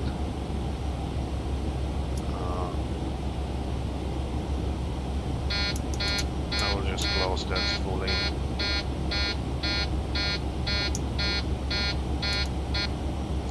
So closing the outflow valve would probably help. It's already closed, as you see. It's fully closed and this doesn't pressurize. Okay, now it's going down. And the cabin altitude is 10,100, so it's not very special. Technically I should don my oxygen mask, but yeah, if you are descending and you see that cabin is only 10,000 feet, you can go quickly to close and nothing happens. You're not going to die in a second. And we have the cabin altitude warning, and you had the horn and the master caution again. So basically, if you go to manual and you close the valve, it should start descending immediately at like a rate of 2000 feet per minute. And here it doesn't really help. If I go to alternate, it will start depressurizing again, so I don't want that neither.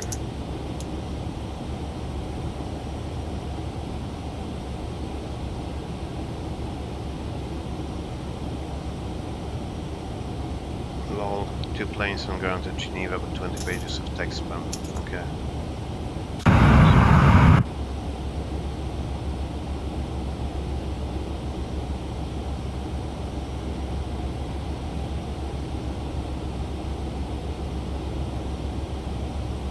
It's kind of descending now, so should be fine. We can leave that as a failure, and we'll control the cabin manually all the way down to landing. So the cabin altitude should hit 10,000 feet any minute now, and the cabin altitude warning, yeah, it's gone. So we're back on safe track. Let's see. Ajaccio tablet, charts, airport, and we are on this one.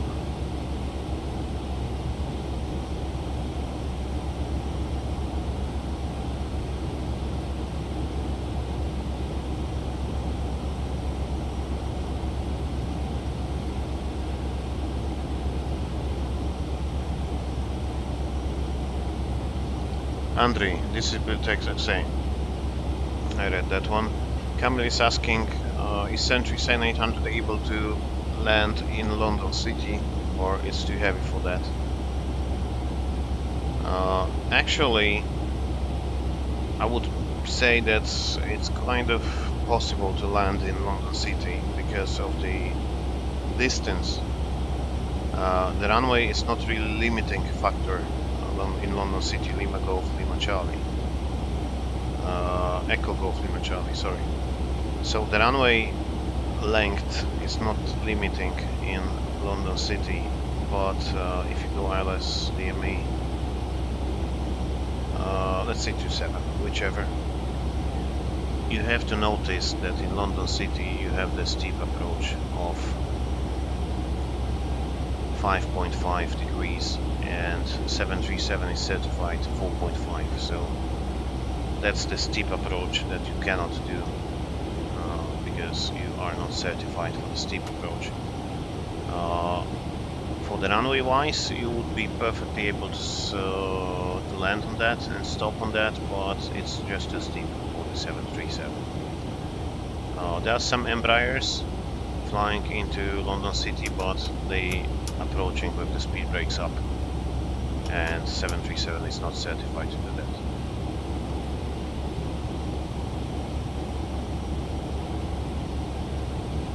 I hope I did answer your question with that.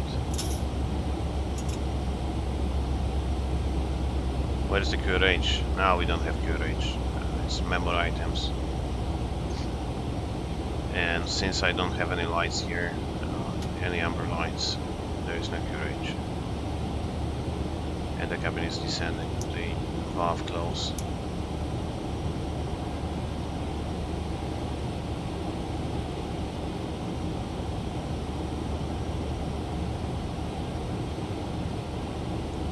How far are we? We are 136 miles outbound, and yeah, the descending speed is 270. I want to go quicker. I want to go 300. There's no reason to slow down so much here. Everybody wants to be back at home soon. So let's go up to 300 knots.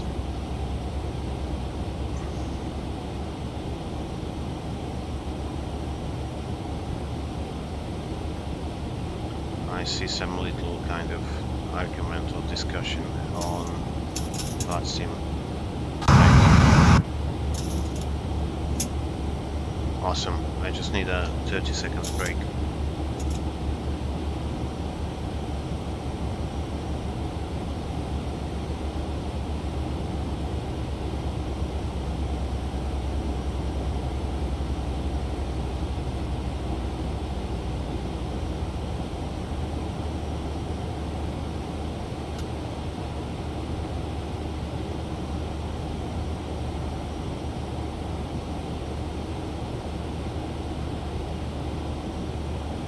Okay, back with you guys.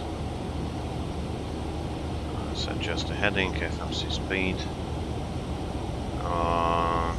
As you see, it's actually adding thrust and it's on profile and it has some tailwind. So it would actually probably go to a steep descent and then give you drag required message. So it's slowing down more than the real one. As you see, that's going to back to retard, and then we hit the retard and the speed will start dropping.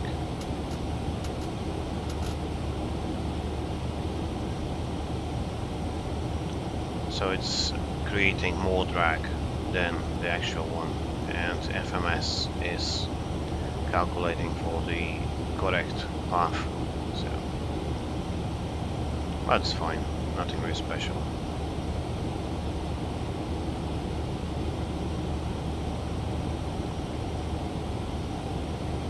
So for this reason, British made by 146 definitely. Andre asking, have you tried Challenger from hot start? No, I haven't tried Challenger from hot start yet.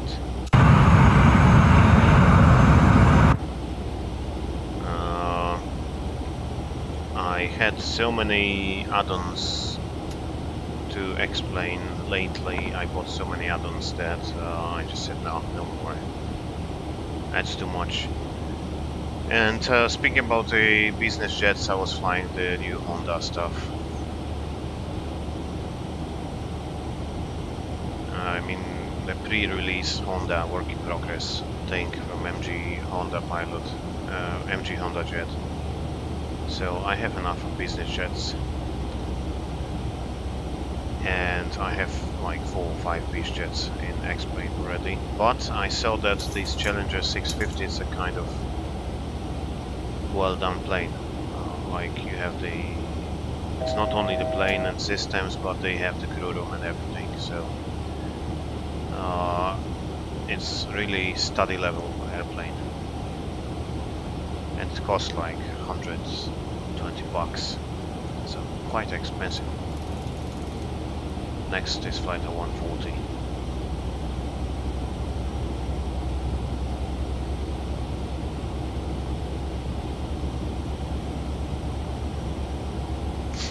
And have you tried it yourself with the hot start Challenger?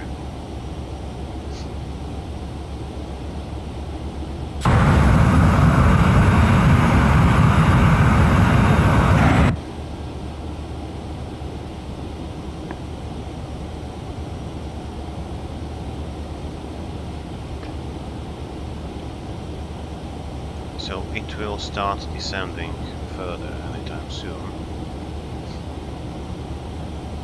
And I am thinking, because nobody's calling me to go to work, so if you want guys to make another stream in Polish channel in Captain speaking,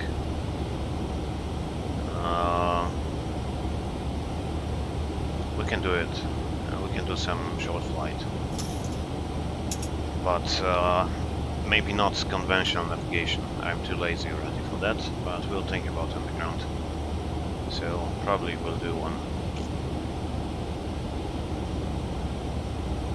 So it's just going nuts. It's too high and it's going to FMC speed, adding thrust instead of following the route, but the vertical profile.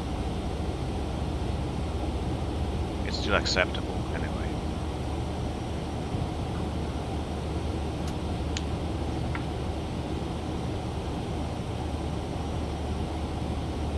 Aero Ian. Good morning, good afternoon.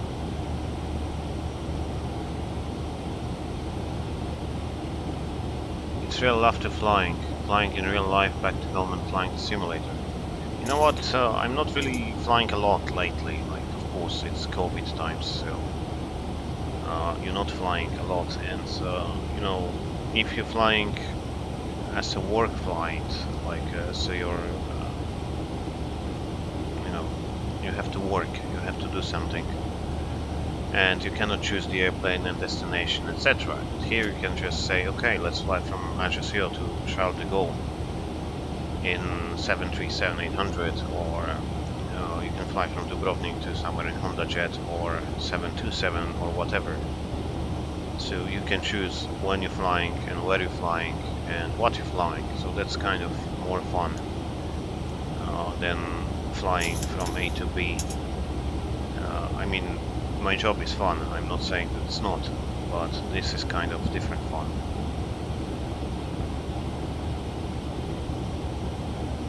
And we have 45 people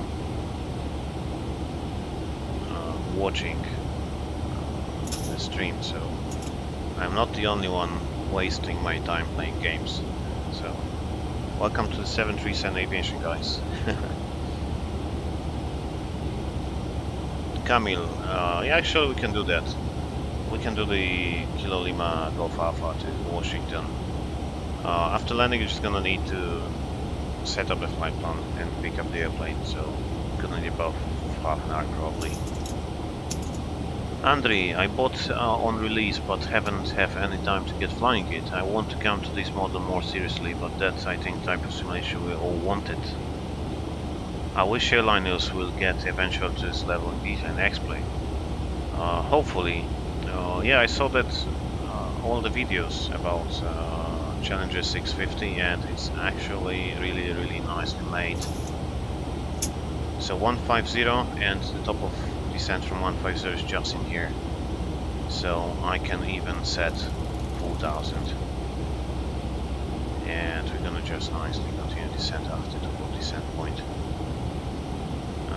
What else I can do is fix runway 09 right.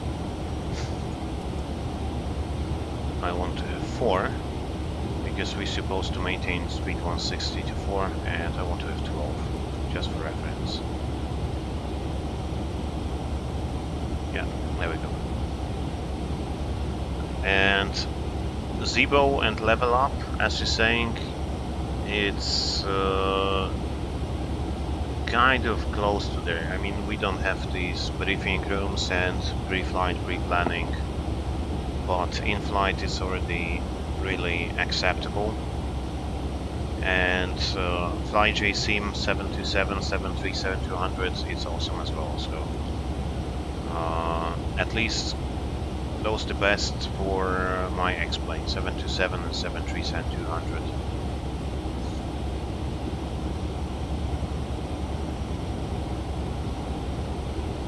Andrzej Tetzlaw, greetings from Poznań. Cześć Andrzej. Simbrief gets 047 airtime, but which airplane did you calculate it for?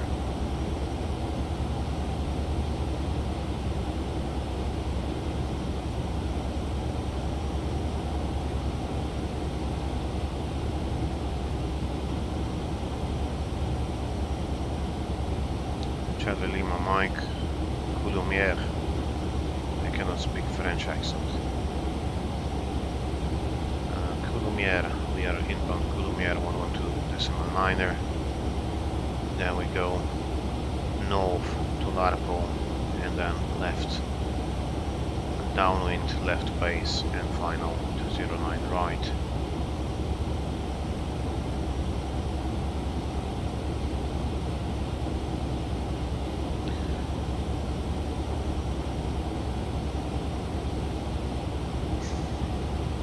Same 737-800. Okay, after landing I will try to pick up some nice airplane for this flight. Maybe something new, because we haven't flew anything new for a long time. Okay, I have to control the pressurization as well. And we don't want the cabin to be descending so quickly, maybe like about 300 feet per minute. And this arrow should be white and it's black, so we basically don't see stuff. And maximum landing PSI, does anybody remember maximum differential pressure upon landing on 737? That's especially to my Polish subscribers who already probably watched the type rating about the pneumatics, so you should know that. You should know that.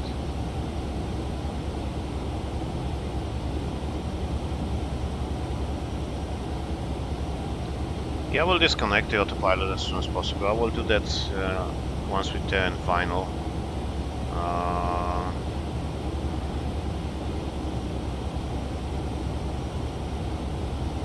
And we'll see how it's handling itself.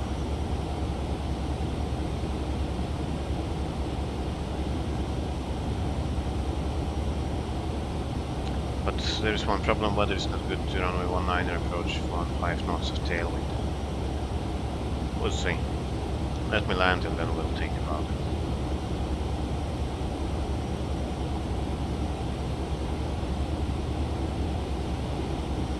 So the seatbelt sign is going back to on.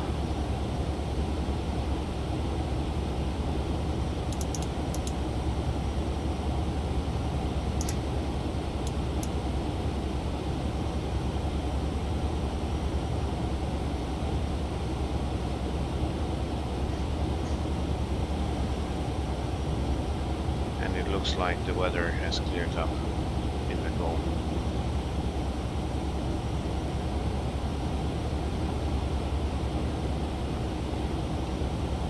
Let me check the real matter.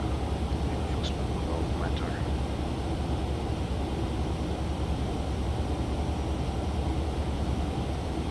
$3,500 visibility, so it should be a bit worse. Maybe if we go down, it will deteriorate a bit. But for now, it's just too good weather.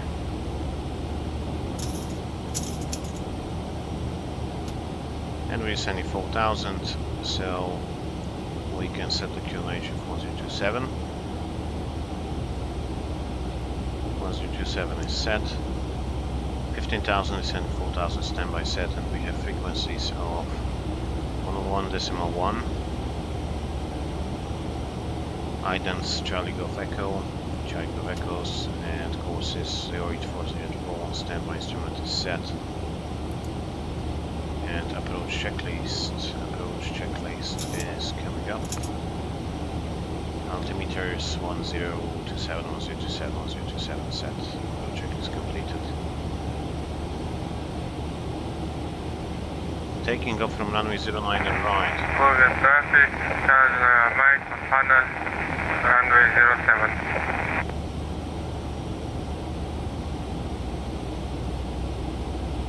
There's no 07 in the goal, so I guess you're not here. So we're gonna be landing at this runway, and if it's very busy, the takeoffs will be from this one, from 09 right, and landings will be on 09 left. So technically I should go 09 left, but it's like not really busy, and if somebody would be taking off, I will just sidestep to the left one. That's my plan, and after landing we're gonna vacate here, taxi to the roundabout, and then taxi terminal 3 in here. So it will be kind of short taxi.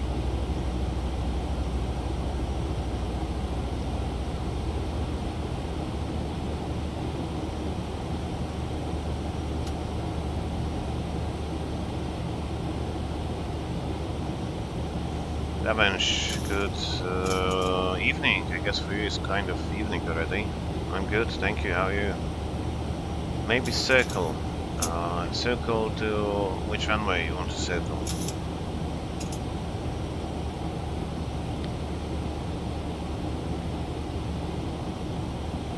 Krakow to Edinburgh. I'm from Edinburgh, so Daniel, you are in Edinburgh, yeah? You should cross the Atlantic and join us in New York.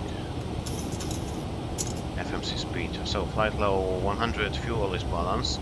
We have 6 pumps. Google traffic, charge mic landing, runway 07. Lights on, echo press is descending. And now I can keep opening that a little. So the cabin will follow the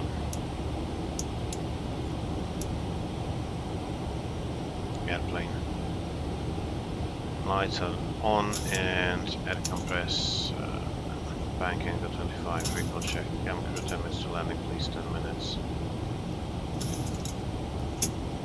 We have 31 miles to go, so that's approximately what we want to go. At 30 miles you want to be around level 100.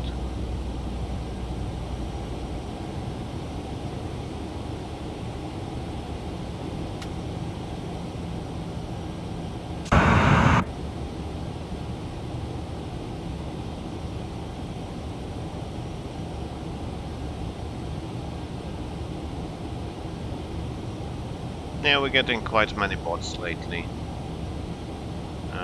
Victoria Sitnikova. I guess it's a bot, definitely.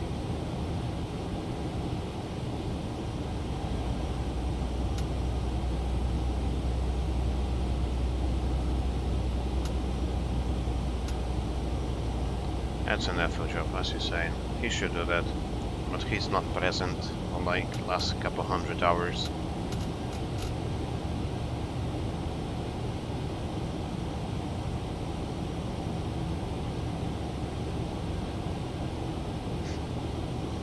We have 26 miles to go.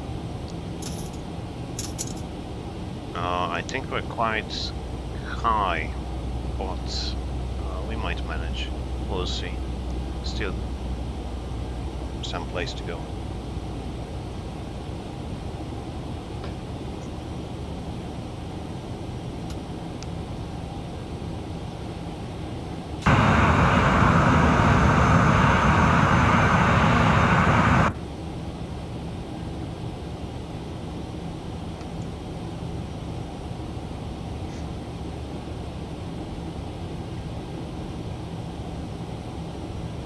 Just wondering if it will give me the diesel segment, or is just a point at which it will go back up and give me track required message.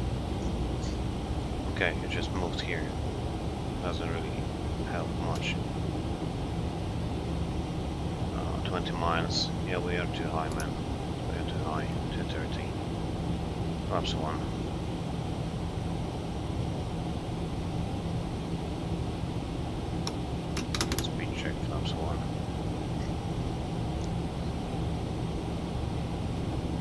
And speed brake.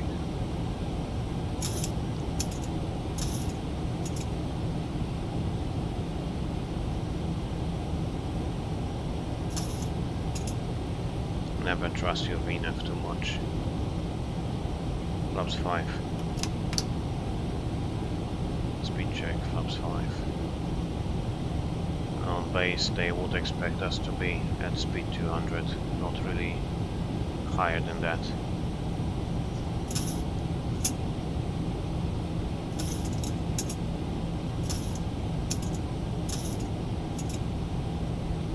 And flaps 10, speed check, flaps 10.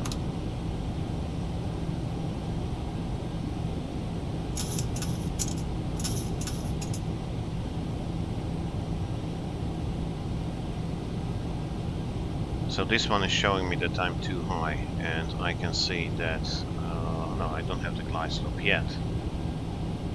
But yeah, it should work. One to go. Now I can reduce the vertical speed. Let's say 500 a minute, and it could be kind of good. So 350 approach is armed. On my heading 084. And already have the missed approach altitude set. So 180 on final, 160 once established to 4 miles. Polo captured. 2 jet, 4 jet now on final runway 09 and right in Charles De Gaulle.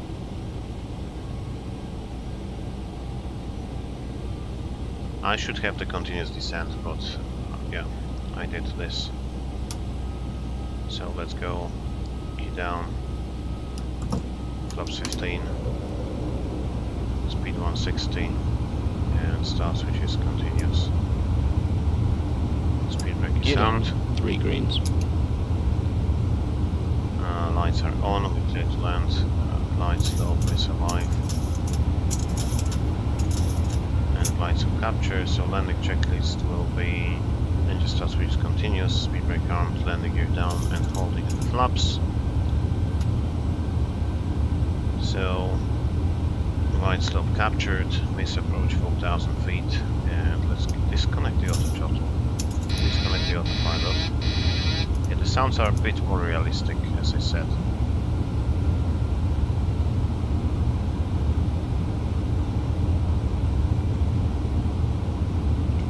There is no turbulence here, so nothing really to check, but the feeling when you're turning is a bit better than in Zibo.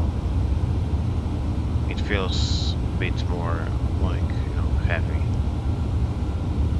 Zibo felt like you fly at Cessna 150. It's maybe even too heavy, so.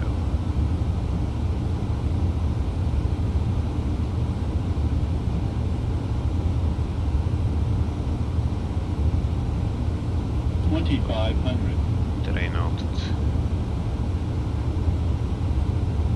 So all this movement, it's just maze. Trying to get the feeling.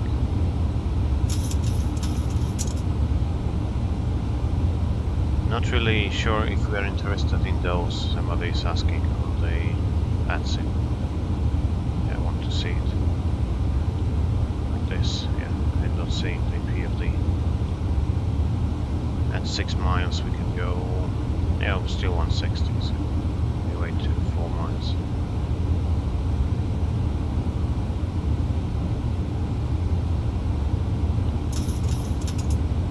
So if we add thrust, it should go nose up, and it's actually going nose up, and we reduce thrust, it should go nose down.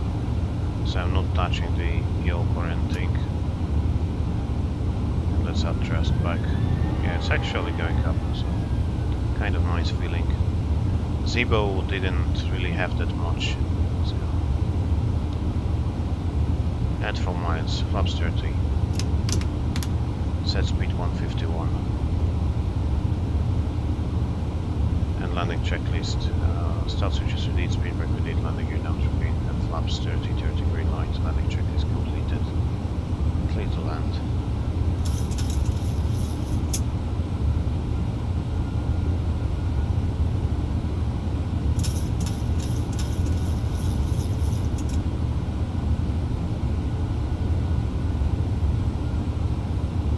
So once again you will have the landing performance in the bottom right corner, and after we touch down I will come back to answer the chat questions if you have any, and I'm more than happy to answer. Stabilize, continue.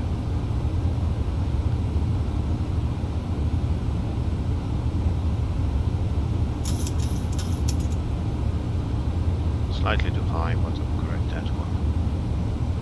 And I'm just getting back control final. It's a super long runway and I'm on Papi, so yeah, so you can see that the visibility is actually going down now. So I was seeing the runway and now it's getting kind of foggy. But yeah, we are on ILS and we'll land out of that probably. 500. If the Vatsim will disconnect, I will just leave it disconnected after landing, so. Approaching minimums. Checked. Minimums. Continue. Yeah, disconnected, whatever.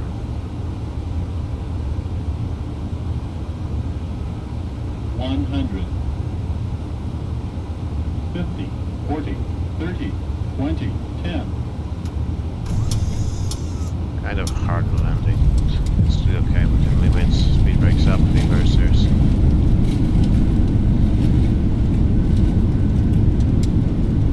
And auto brake 100. 80 Auto knots. braking. And I take the next one. So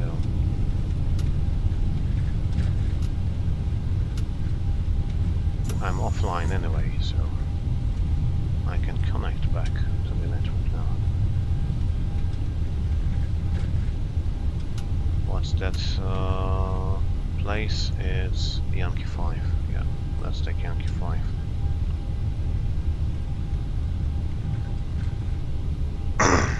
And as you see, I'm not using the thrust, and it's slowing down to 20, so no, it's definitely too, let's say, heavy on the ground. Like, I need 45% just to vacate the runway. Doesn't really make sense. Okay, runway vacated, speed brake up, flaps are up.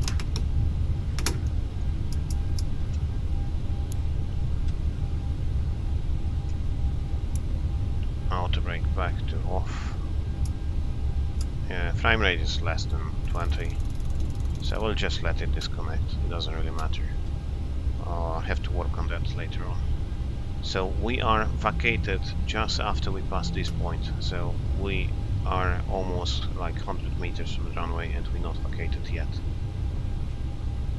So now, once we pass the line, and you have to keep in mind that it's 40 meters of airplane behind you. So that's pretty much when you pass the line, probably. And yeah, start switches are off, landing lights are going to off, taxi light on, strobe lights off, flaps are up, transponder to alta off. And let's take a look on the tablet. When are we at the moment? So we have vacated Yankee 5 as briefed. We're going to the right and then left to Alpha. And again, I need like 40% just to start moving, which is a lot. Ah, it hasn't disconnected. Awesome.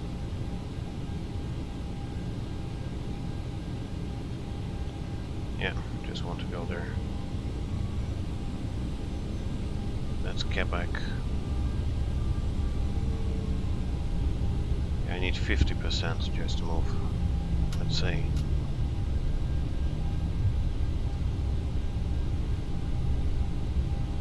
Yeah, and I don't need this one, and I don't need this one anymore. So welcome to Charles De Gaulle Airport.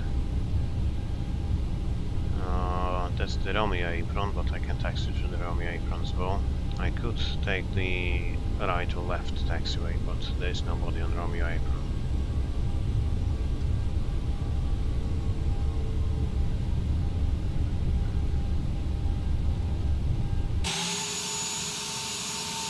If I go outside just a second or two, it's just getting better, but I have to work on that. Start the APU. So Alpha 4 will be just in here, and the goal procedure is saying that once you are entering the apron, you should switch off the taxi lights. They have it written somewhere, but I don't know the reason for that. I mean, you definitely can hear the airplane coming, so you don't need it too much.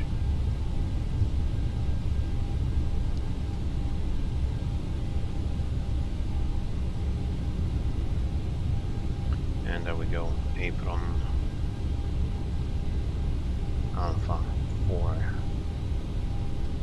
And we just go to the stands next to terminal.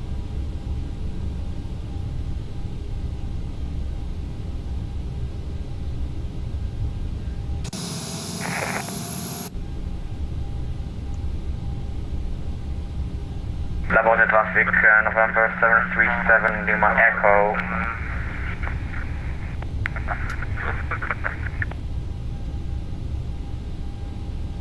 It's not a busy day on Vatsim yet. Maybe it will be later on. Quebec 11, sounds good to me.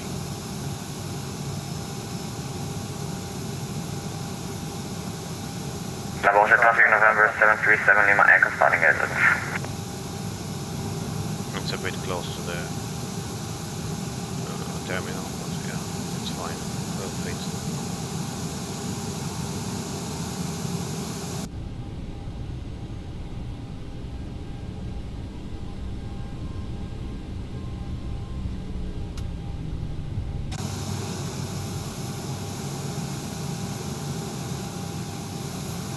Try not to hit anything, so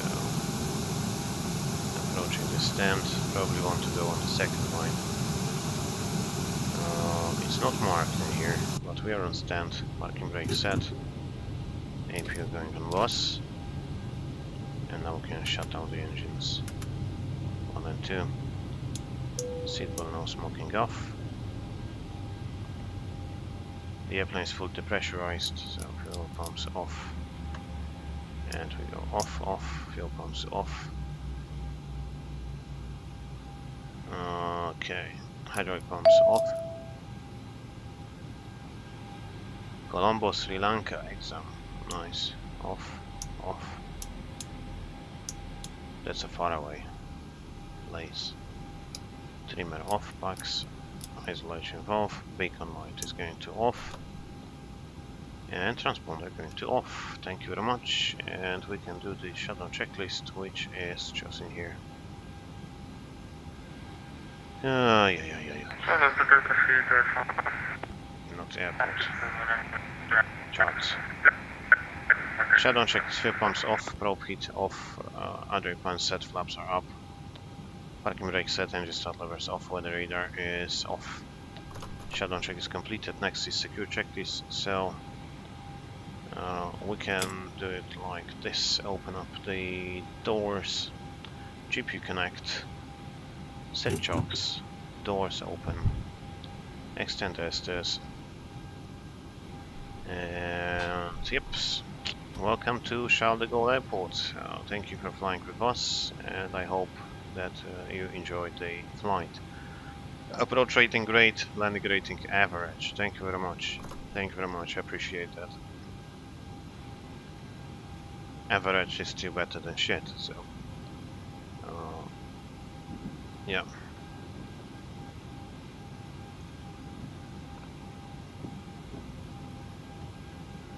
So guys, thank you very much for flying with me today, and I do assume that everybody is out of the airplane yet. So I goes mirror six lights off, packs off, trims off, and we can go on ground power. Switch off the APU, just give it like half a minute to cool down. Laboratory traffic November 737, Actually, Lima Echo is 1 minute. taxi runway 03 Secure via checklist Whiskey RS off, 12 six and lights off, Charlie. window 8 off, and packs off. Secure check is completed, just a battery to go off. After the APU will shut down, it will take 1 minute to shut down, and then it will close the door. And after the door is closed, we can switch off the battery switch. If you want to shut the APU down immediately, you can just pull the button and it will immediately close the door and shut down the APU.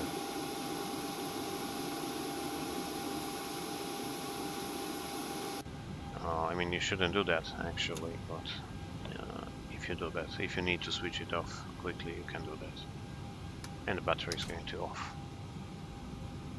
Yeah, sorry, my bad. Off bus and battery off bus.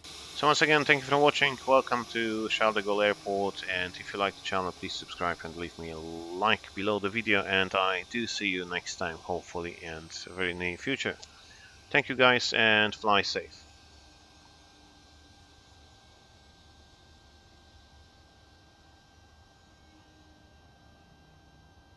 And I was supposed to check Control Shift F. There we go. Frame rate 22, 25.